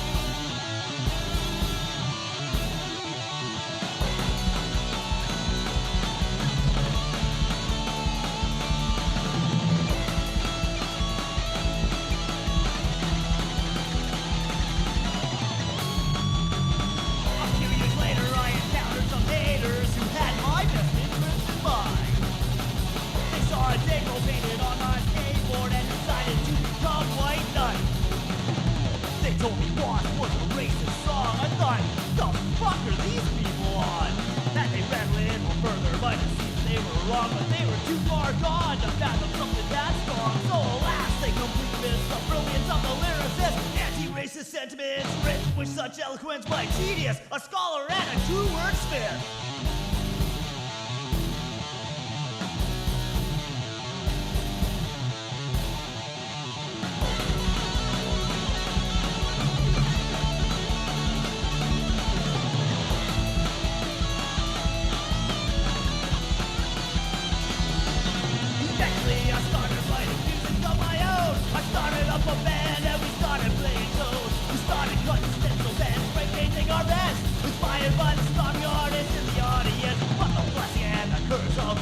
Influence. Almost all my riffs sounded just like his.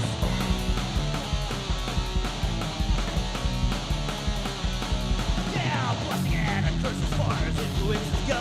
I guess it could be worse, but it ain't so. Long live Dayglow!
Try and leave a legacy that lasts, and others will give up and just sit on their ass. So I'd like to tell y'all about a very special show on a Sunday night. We all drove out to Hope. Despite the fact that we all had to work the next day, we just plowed to the car, and I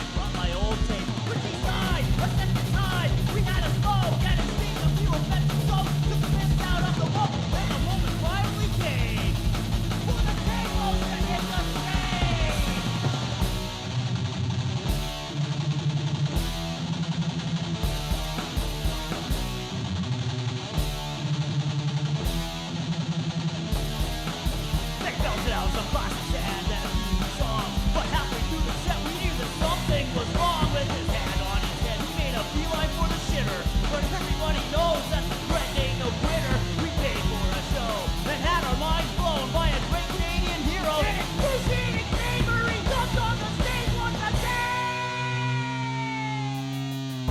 So here's to you, brother, for inspiring us all like no other, for helping us to laugh in our darkest times, encouraging us to think and sharpening our minds, for saying what you mean and meaning what you say, for sticking to the man back in 1988, for fighting the good fight and helping pave the way that musicians like all of us enjoy to this day. So Murray, here's what we gonna do. We're gonna make a promise from us to you.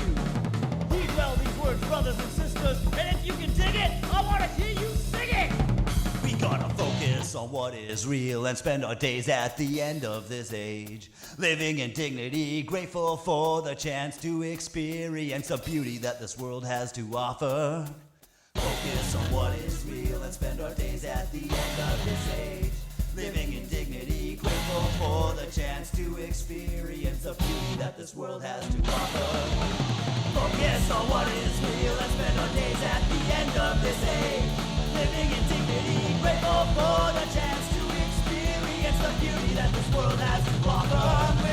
Focus on what is real and spend our days at the end of this age, living in dignity, grateful for the chance to experience the beauty that this world has to offer. Focus on what is real and spend our days at the end of this age, living in dignity, grateful for the chance to experience the beauty that this world has to offer. Focus on what is real and spend our days at the end of this age, living in dignity, grateful for the chance to experience the beauty that this world has to offer.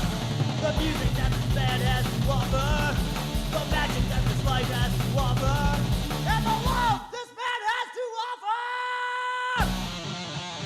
Long live Ghetto! Wow. Yeah, that kind of hits me still too after hearing it. Well, it wouldn't be the first time I cried today. Yeah, I wrote that for him. Just tell people what they mean to you while they're still around, And yeah, I think he's doing well. I mean, I messaged with him the other day, and he's still same old Murray, cracking jokes and doing his thing. I think he's going out on tour again. So yeah, I think he beat the cancer. Well, that honestly, I as I was asking you while we were listening to the song, I was concerned. It's like, okay, he passed away, and that was the last thing he listened to, and it was quite a pleasant bit of update to know that he survived. So Yeah, and I like to think that I just threw my drop in the bucket because he was getting a lot of love and support, which he deserves. well, cheers and shout out to you. To Murray To from Murray Dayglow. from Dayglow. Thank you. Yeah. So with that kind of inspirational sort of mission that you have in your journey of using music as a sort of medium to be able to sort of share some of your wisdom, and whether you make it to the big time or not, what do you wish more people would understand about the journey of being an artist? More people would understand about being the journey of an artist? Well, I mean, that's all personal, right? For me, you don't know. It's the journey, not the arrival, right? You don't know what you're really aiming for. A true artist doesn't. A businessman does. Yes, I'm aiming for lots of money and fame and fortune, whatever. People like us, we just, what am I aiming for? I don't know, make the world a better place. Oh, I'm a billionaire. My not my bank, but the bank of life and love and relationships. Where you're talking to a couple of or you're listening to a couple of billionaires here. When it comes to my bank, I'm rich. My bank account just doesn't know it yet. But... No, I hear you. I do. I feel rich in that way as well. The fact that I can put that entire song together in 2 weeks and send it to a guy and help him feel better. A lot of people, they can only play one instrument. I can play all three, and I can sing, and I got a great team that'll help me sing, sing backups and whatnot. So yeah, I do feel rich because I'm definitely privileged to have these people in my life. I actually had a chance to perform with Mike in one of his projects, even though it was about diarrhea. Oh yes, the diarrhea song. Yeah, and well, what else was it? ODs and parodies. It was a parody album we also did where we were doing, instead of Happy Days, it was Welfare Days, and you did incredible doo-wop vocals. Thank you once again. I might need to acquire another copy of that if possible. Well, just your luck. Tom is jewel casing them now, so they're going to look very legit. Beautiful. Okay, so to sort of we're hitting sort of coming close to the end of the podcast because we don't want to keep people too fulfilled, because we're gonna have to have you back here in the future, and you're gonna have something to talk about. So I can't tell you the whole story right now, and I just looked up. Did you just say the whole? The whole story. I said that just as I looked up and saw that. Oh, that's Dildorf. Dildorf. That's wonderful. It's a large dildo with goggles. Like, it looks like a steampunk prick. Yes, he's a protector of this realm.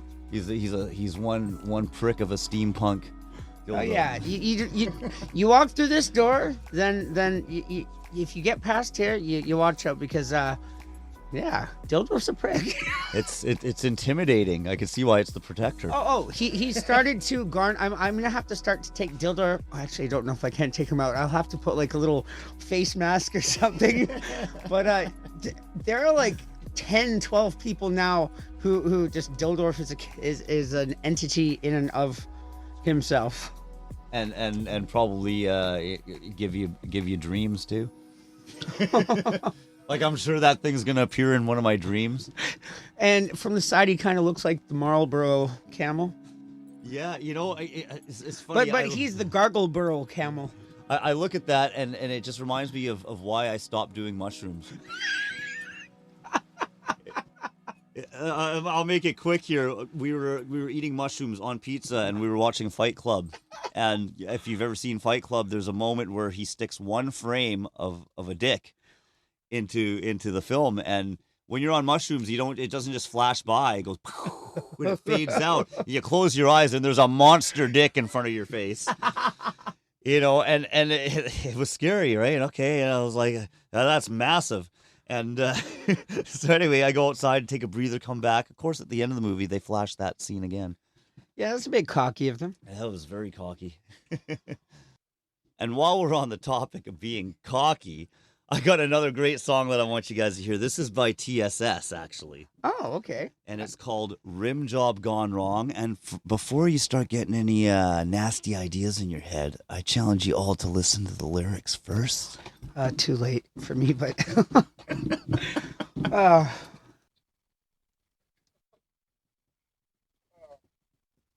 On that brown note, we now proudly present At a Coffee Shop Bathroom Stall Glory Hole Near You by TSS. Rim job gone wrong.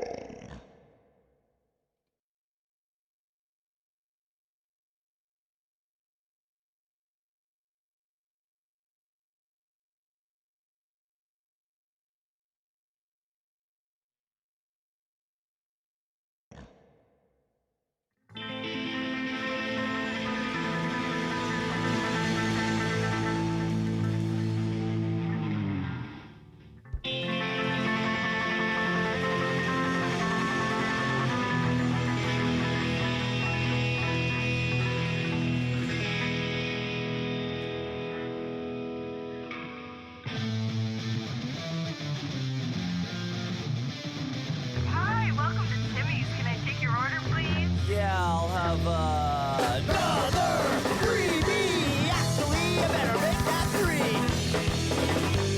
You see, it was the 2009 ride after the grind, and we were sending up our bells and trying to find some easy way to make it buy on nickels and dimes. Still enjoy the little luxuries in our lives. And as I sat in at Timmy's, I finished my tea. Pulled off the rim and I got one free.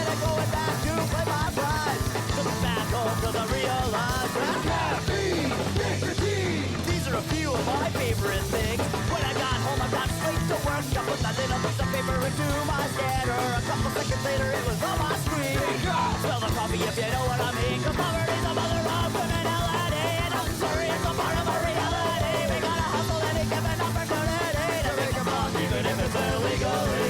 Model strong, rock things that come them out. Till the ages and rumble them up until they look like they came from a Timmy's coffee cup.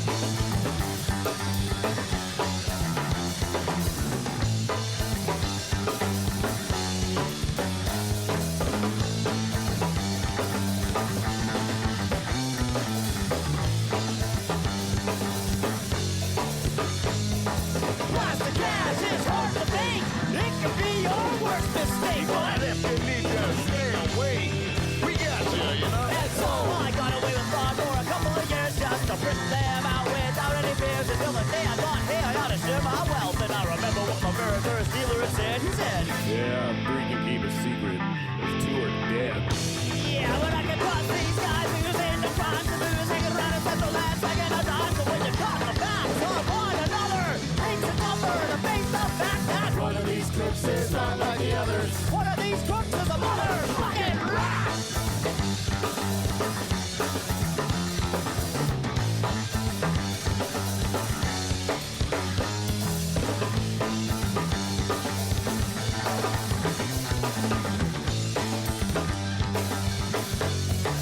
Try to find the mastermind, testify, but we just find that some dumb fuck standing in line blurts out. I got mine from a guy named Toxic Mike.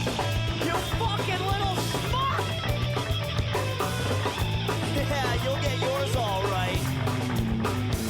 When I get out, I'm gonna buy you an apple fritter. I'm gonna ram that thing straight up your cheesy shitter. Because they took my mom, they took my wife, they seized my bomb and my external hard drive. Hey sir, please stop by. Timmy's on the way.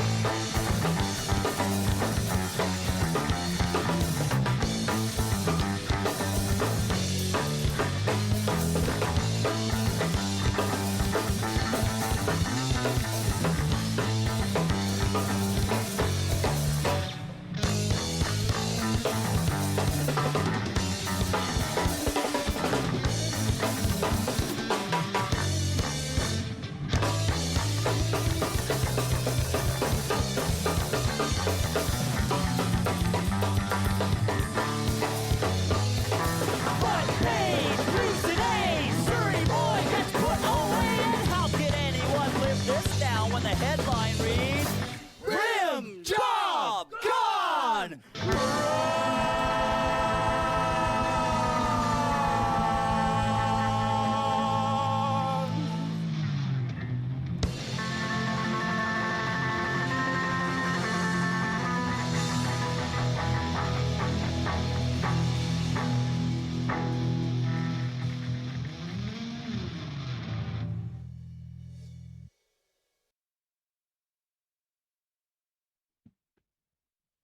Well, oh shit.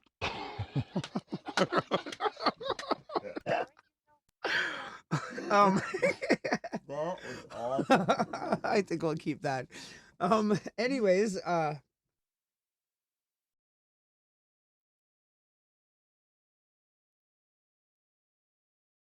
take 2.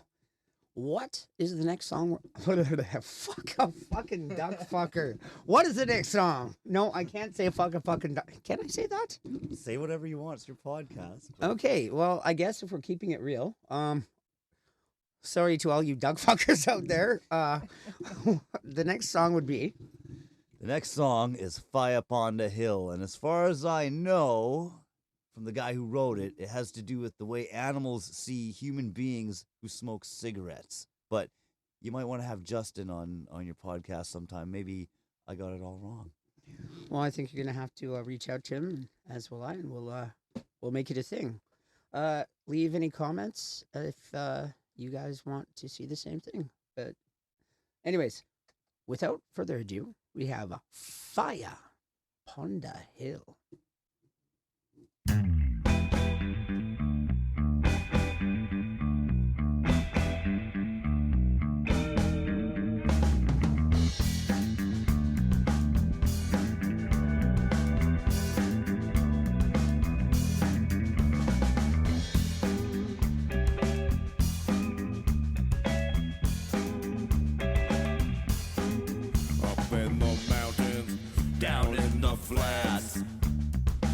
popping in from mysterious habitats. I've seen them coming when skies are black. Feel them lurking long before that.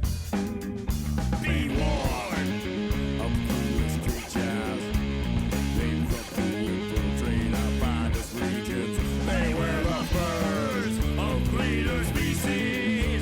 They even went and learned exactly how to track us by our species. With a flick of the wrist, right up on the hill. With a flick of the owl, the home, sweet home, relocated, we rebuild. With a flick of the wrist, right up on the hill. With a flick of the owl, the home, sweet home, relocated, we rebuild.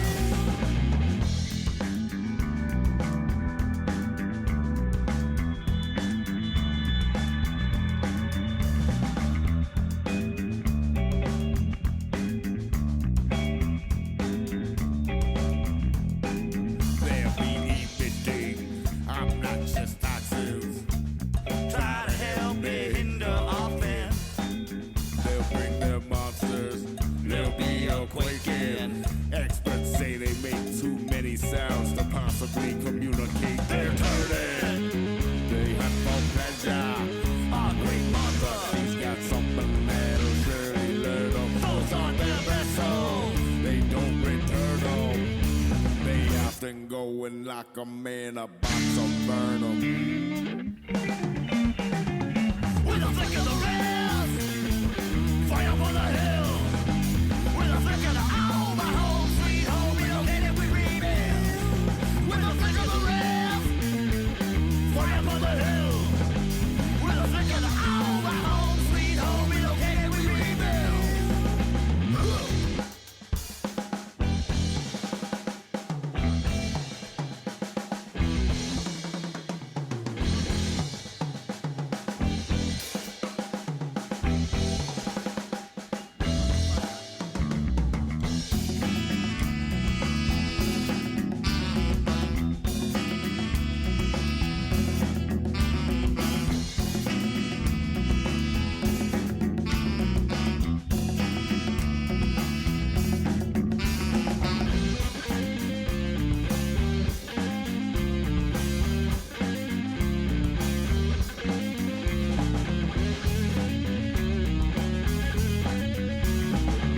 Go, go, gadget roach clips. With a flick of the wrist, fire up on the hill. With a flick of the owl, my home, sweet home, relocated, we rebuild. With a flick of the wrist, fire up on the hill. With a flick of the owl, my home, sweet home, relocated, we rebuild. With a flick of the owl, my home, sweet home, relocated, we rebuild. With a flick of the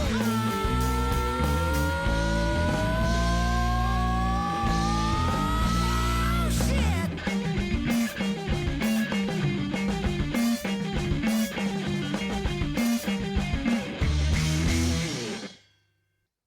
And that was Ghettovators, Fire Upon the Hill. What do we have to wrap this tripod of awesomeness there, Mike? Well, how about a little story from the hood? The hood meaning Wally Wood. And kind of the first common ground that my guitarist and I had were we wrote songs about Surrey because nobody else did. And we tried to write them in a favorable light, but sometimes it didn't come across like that. So this is called Night Watch.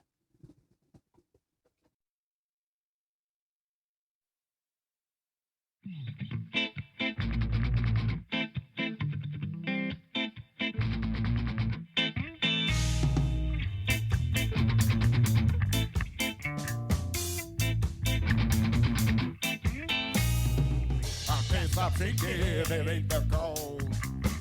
Let the exchanges where I go to make exchanges, yo. Said my your grandma said I got one roll. They don't make no colors like they did in 84 no more.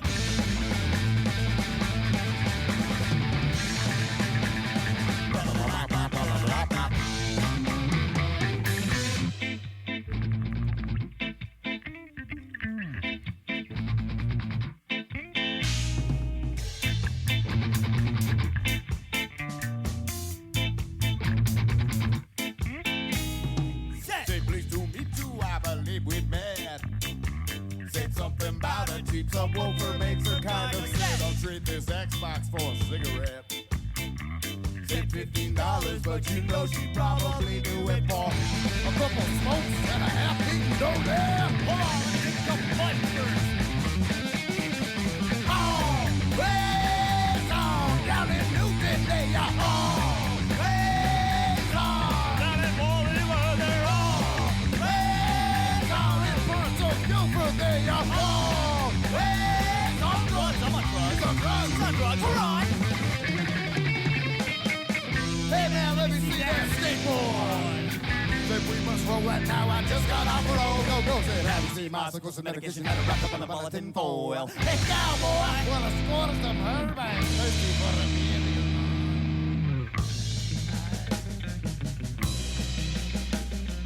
I hope you don't mind, Henry. I keep my rock and my herb in the same day.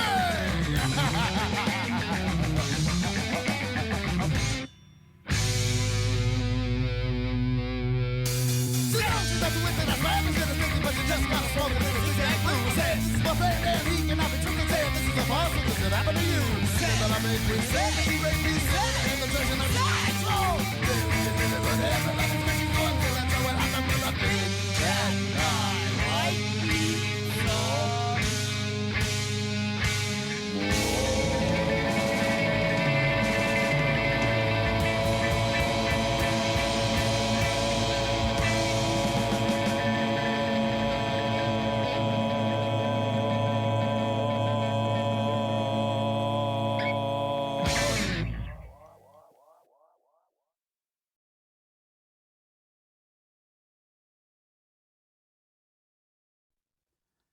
That was the Ghettovators with Night Watch. Speaking of long and drawn out, I was listening to that song and I realized that I'm going to throw in one of my favorite songs, Mike, because specifically you're playing the melodica, and that was something that... I'm not playing the melodica. Justin's playing the melodica. Someone's playing the melodica. But melodica is being played. I'm sure something's being played. But on that shameless note, I'm going to bring us up to the next and final song of Ghettovators before we wrap things up. Actually? Yes. And would you like to know why? Oh, do tell. Well, it's because, just like the name of this song, there ain't no shame.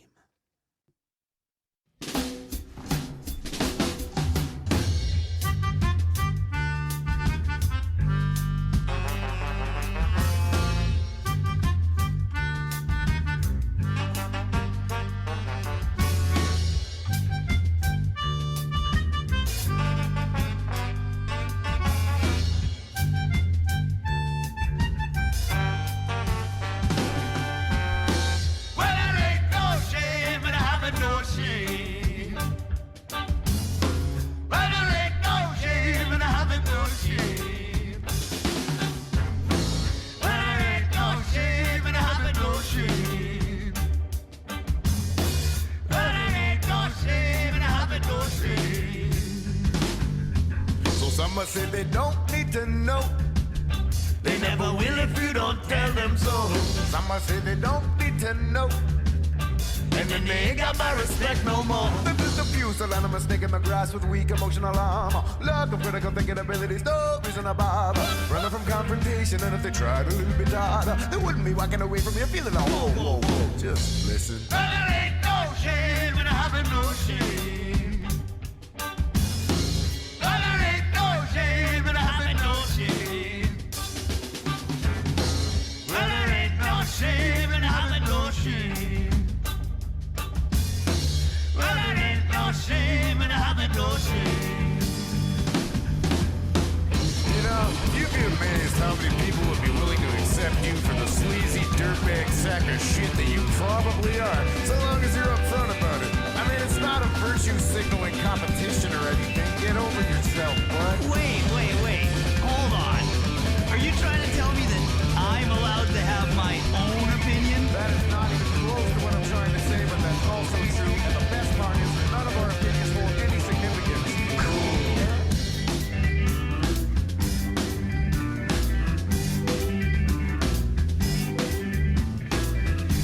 butt hurt? Why your butt hurt? So your butt hurt? Why your butt hurt? So your butt hurt? Why your butt hurt? So your butt hurt?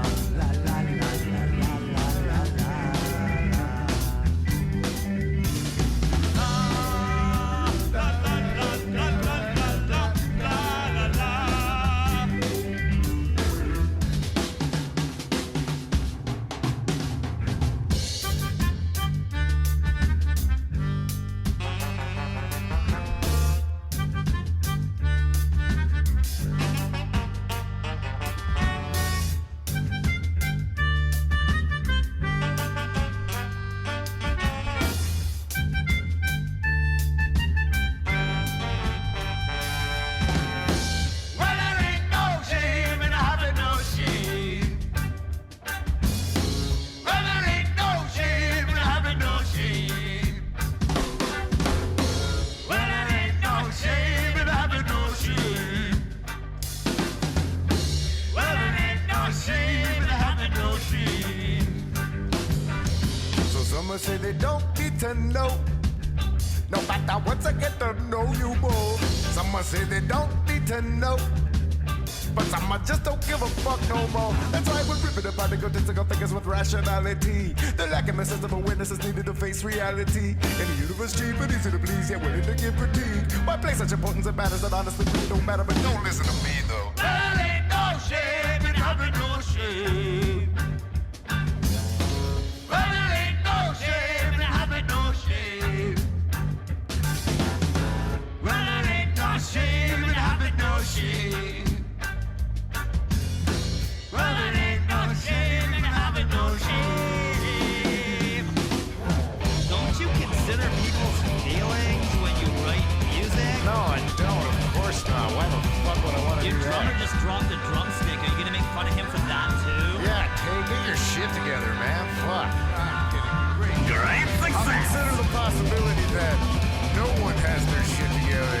That maybe no one has ever had their shit together in all of history. But realistically, it's probably just you.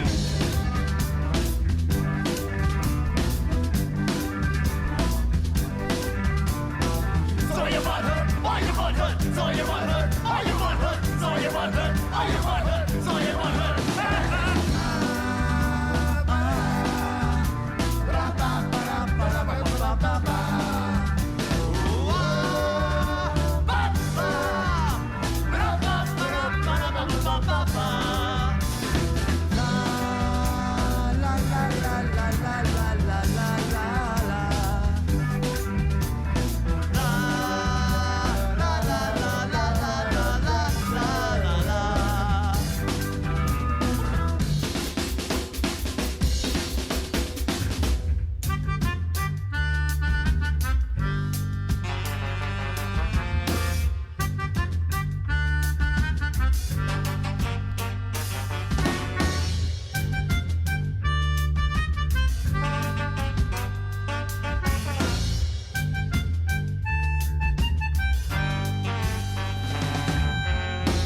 Well, there ain't no shame in having no shame.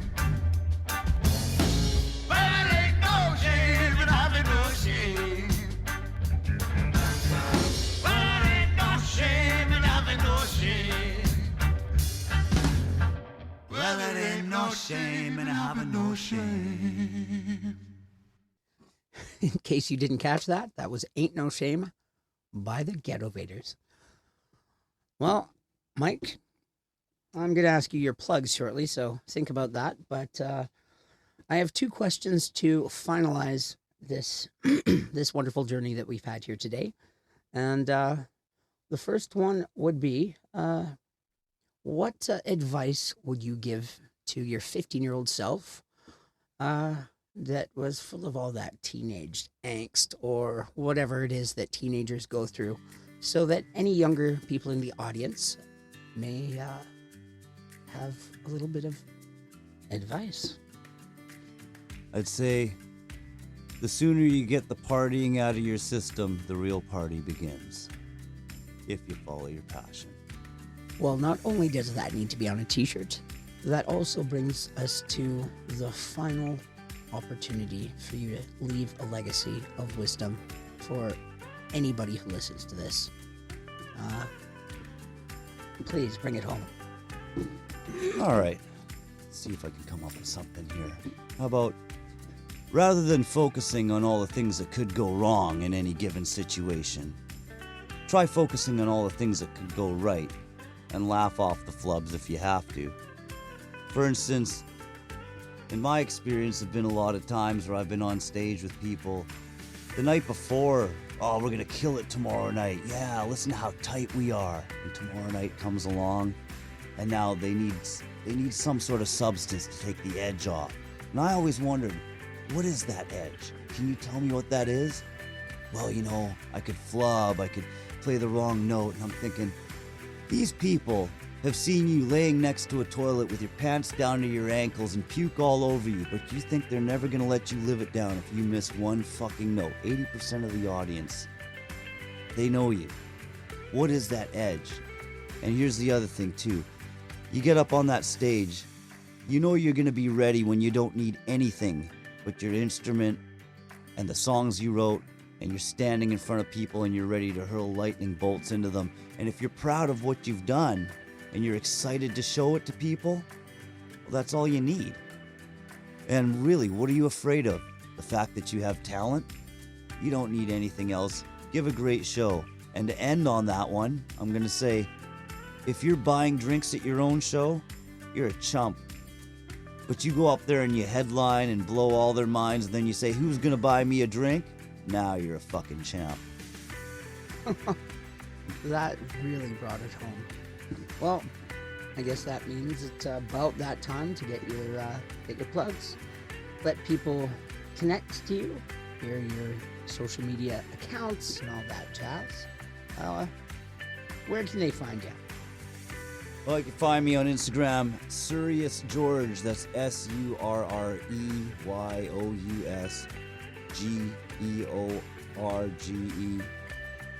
And what am I working on? I'm working on so many things. First of all, I'm filling in for various bands. Just kind of being a band whore a little bit here and there, just getting my fix and then running away. And I'm also helping my partner work on a project called Frowned Upon. And you can find that. You just have to look that up. You probably notice all those FU stickers everywhere. Yeah, that's her.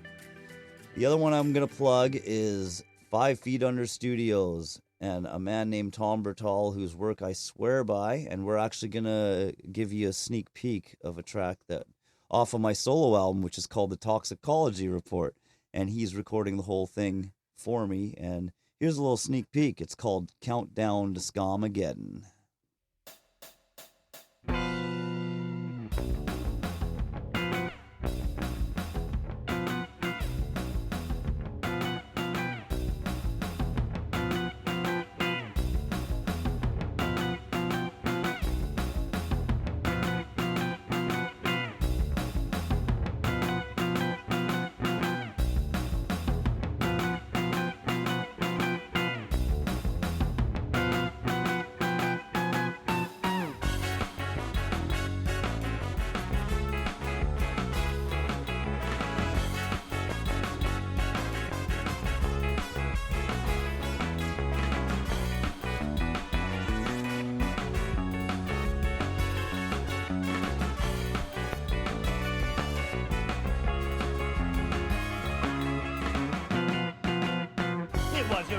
Saturday night, skanking to a few of our favorite dance-hall tunes. But the clock was ticking and everyone was kicking a little harder than they normally do, because the Stone Rude Boys had commandeered the stage. They got the room to climax in an unspoken thumping rage. So get on the dance floor. You know you want more. Time to reunite and bring back the black and white.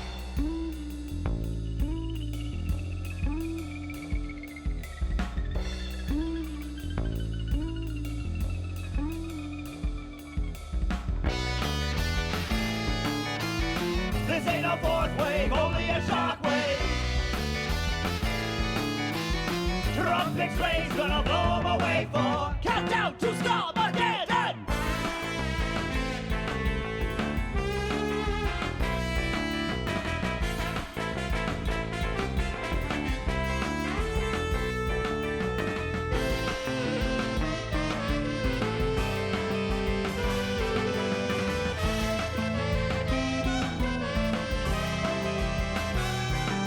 Get ready to move to the shock steady grooves. We ain't singing the blues and we don't play by the rules, but we're doing it right on the wrong side of the paradigm. Pissing off genre Nazis till the end of time. Ripping open pigeonholes, telling those pigeons to go straight down the rabbit hole that they never explored before. Some of them discovering they got more than only one love. So just get on the dance floor.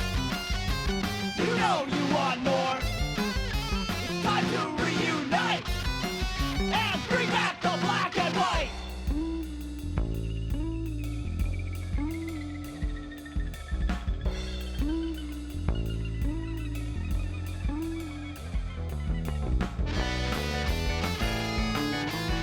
Dance by trombone, trumpet, and saxophone. Leaving the tombstones sizzled and two-tone. The end times are ending. Countdown to Starmageddon.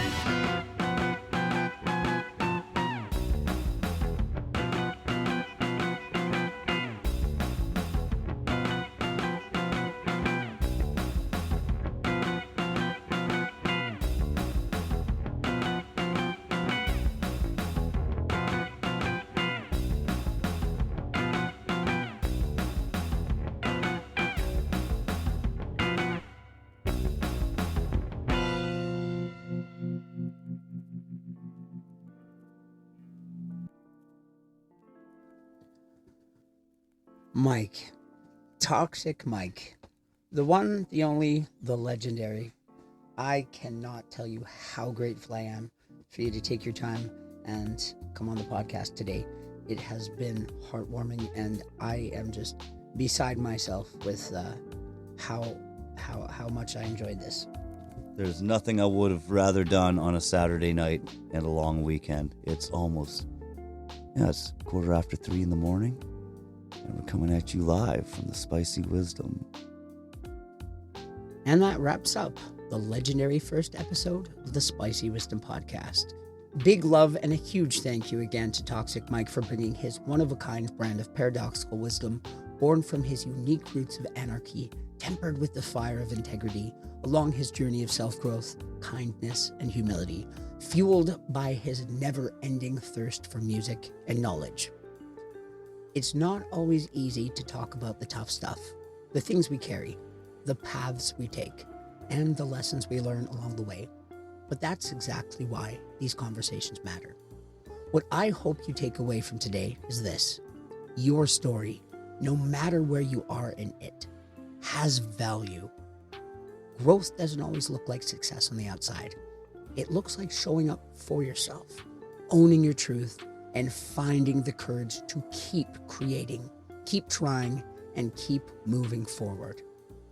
If something in today's conversation spoke to you, take a moment to sit with it. Let it land. Share it with someone who might need to hear it too. That's how we spread the wisdom, one real spicy story at a time. We've got more incredible guests coming up, more moments of reflection, motivation, and of course, more spicy wisdom. So if you haven't already, make sure to follow or subscribe wherever you're listening, and stay connected with us as this journey unfolds. Thank you for spending this time with us. Until next time, take care of yourself, stay curious, and keep listening for the wisdom in your own story. Catch you on the next one.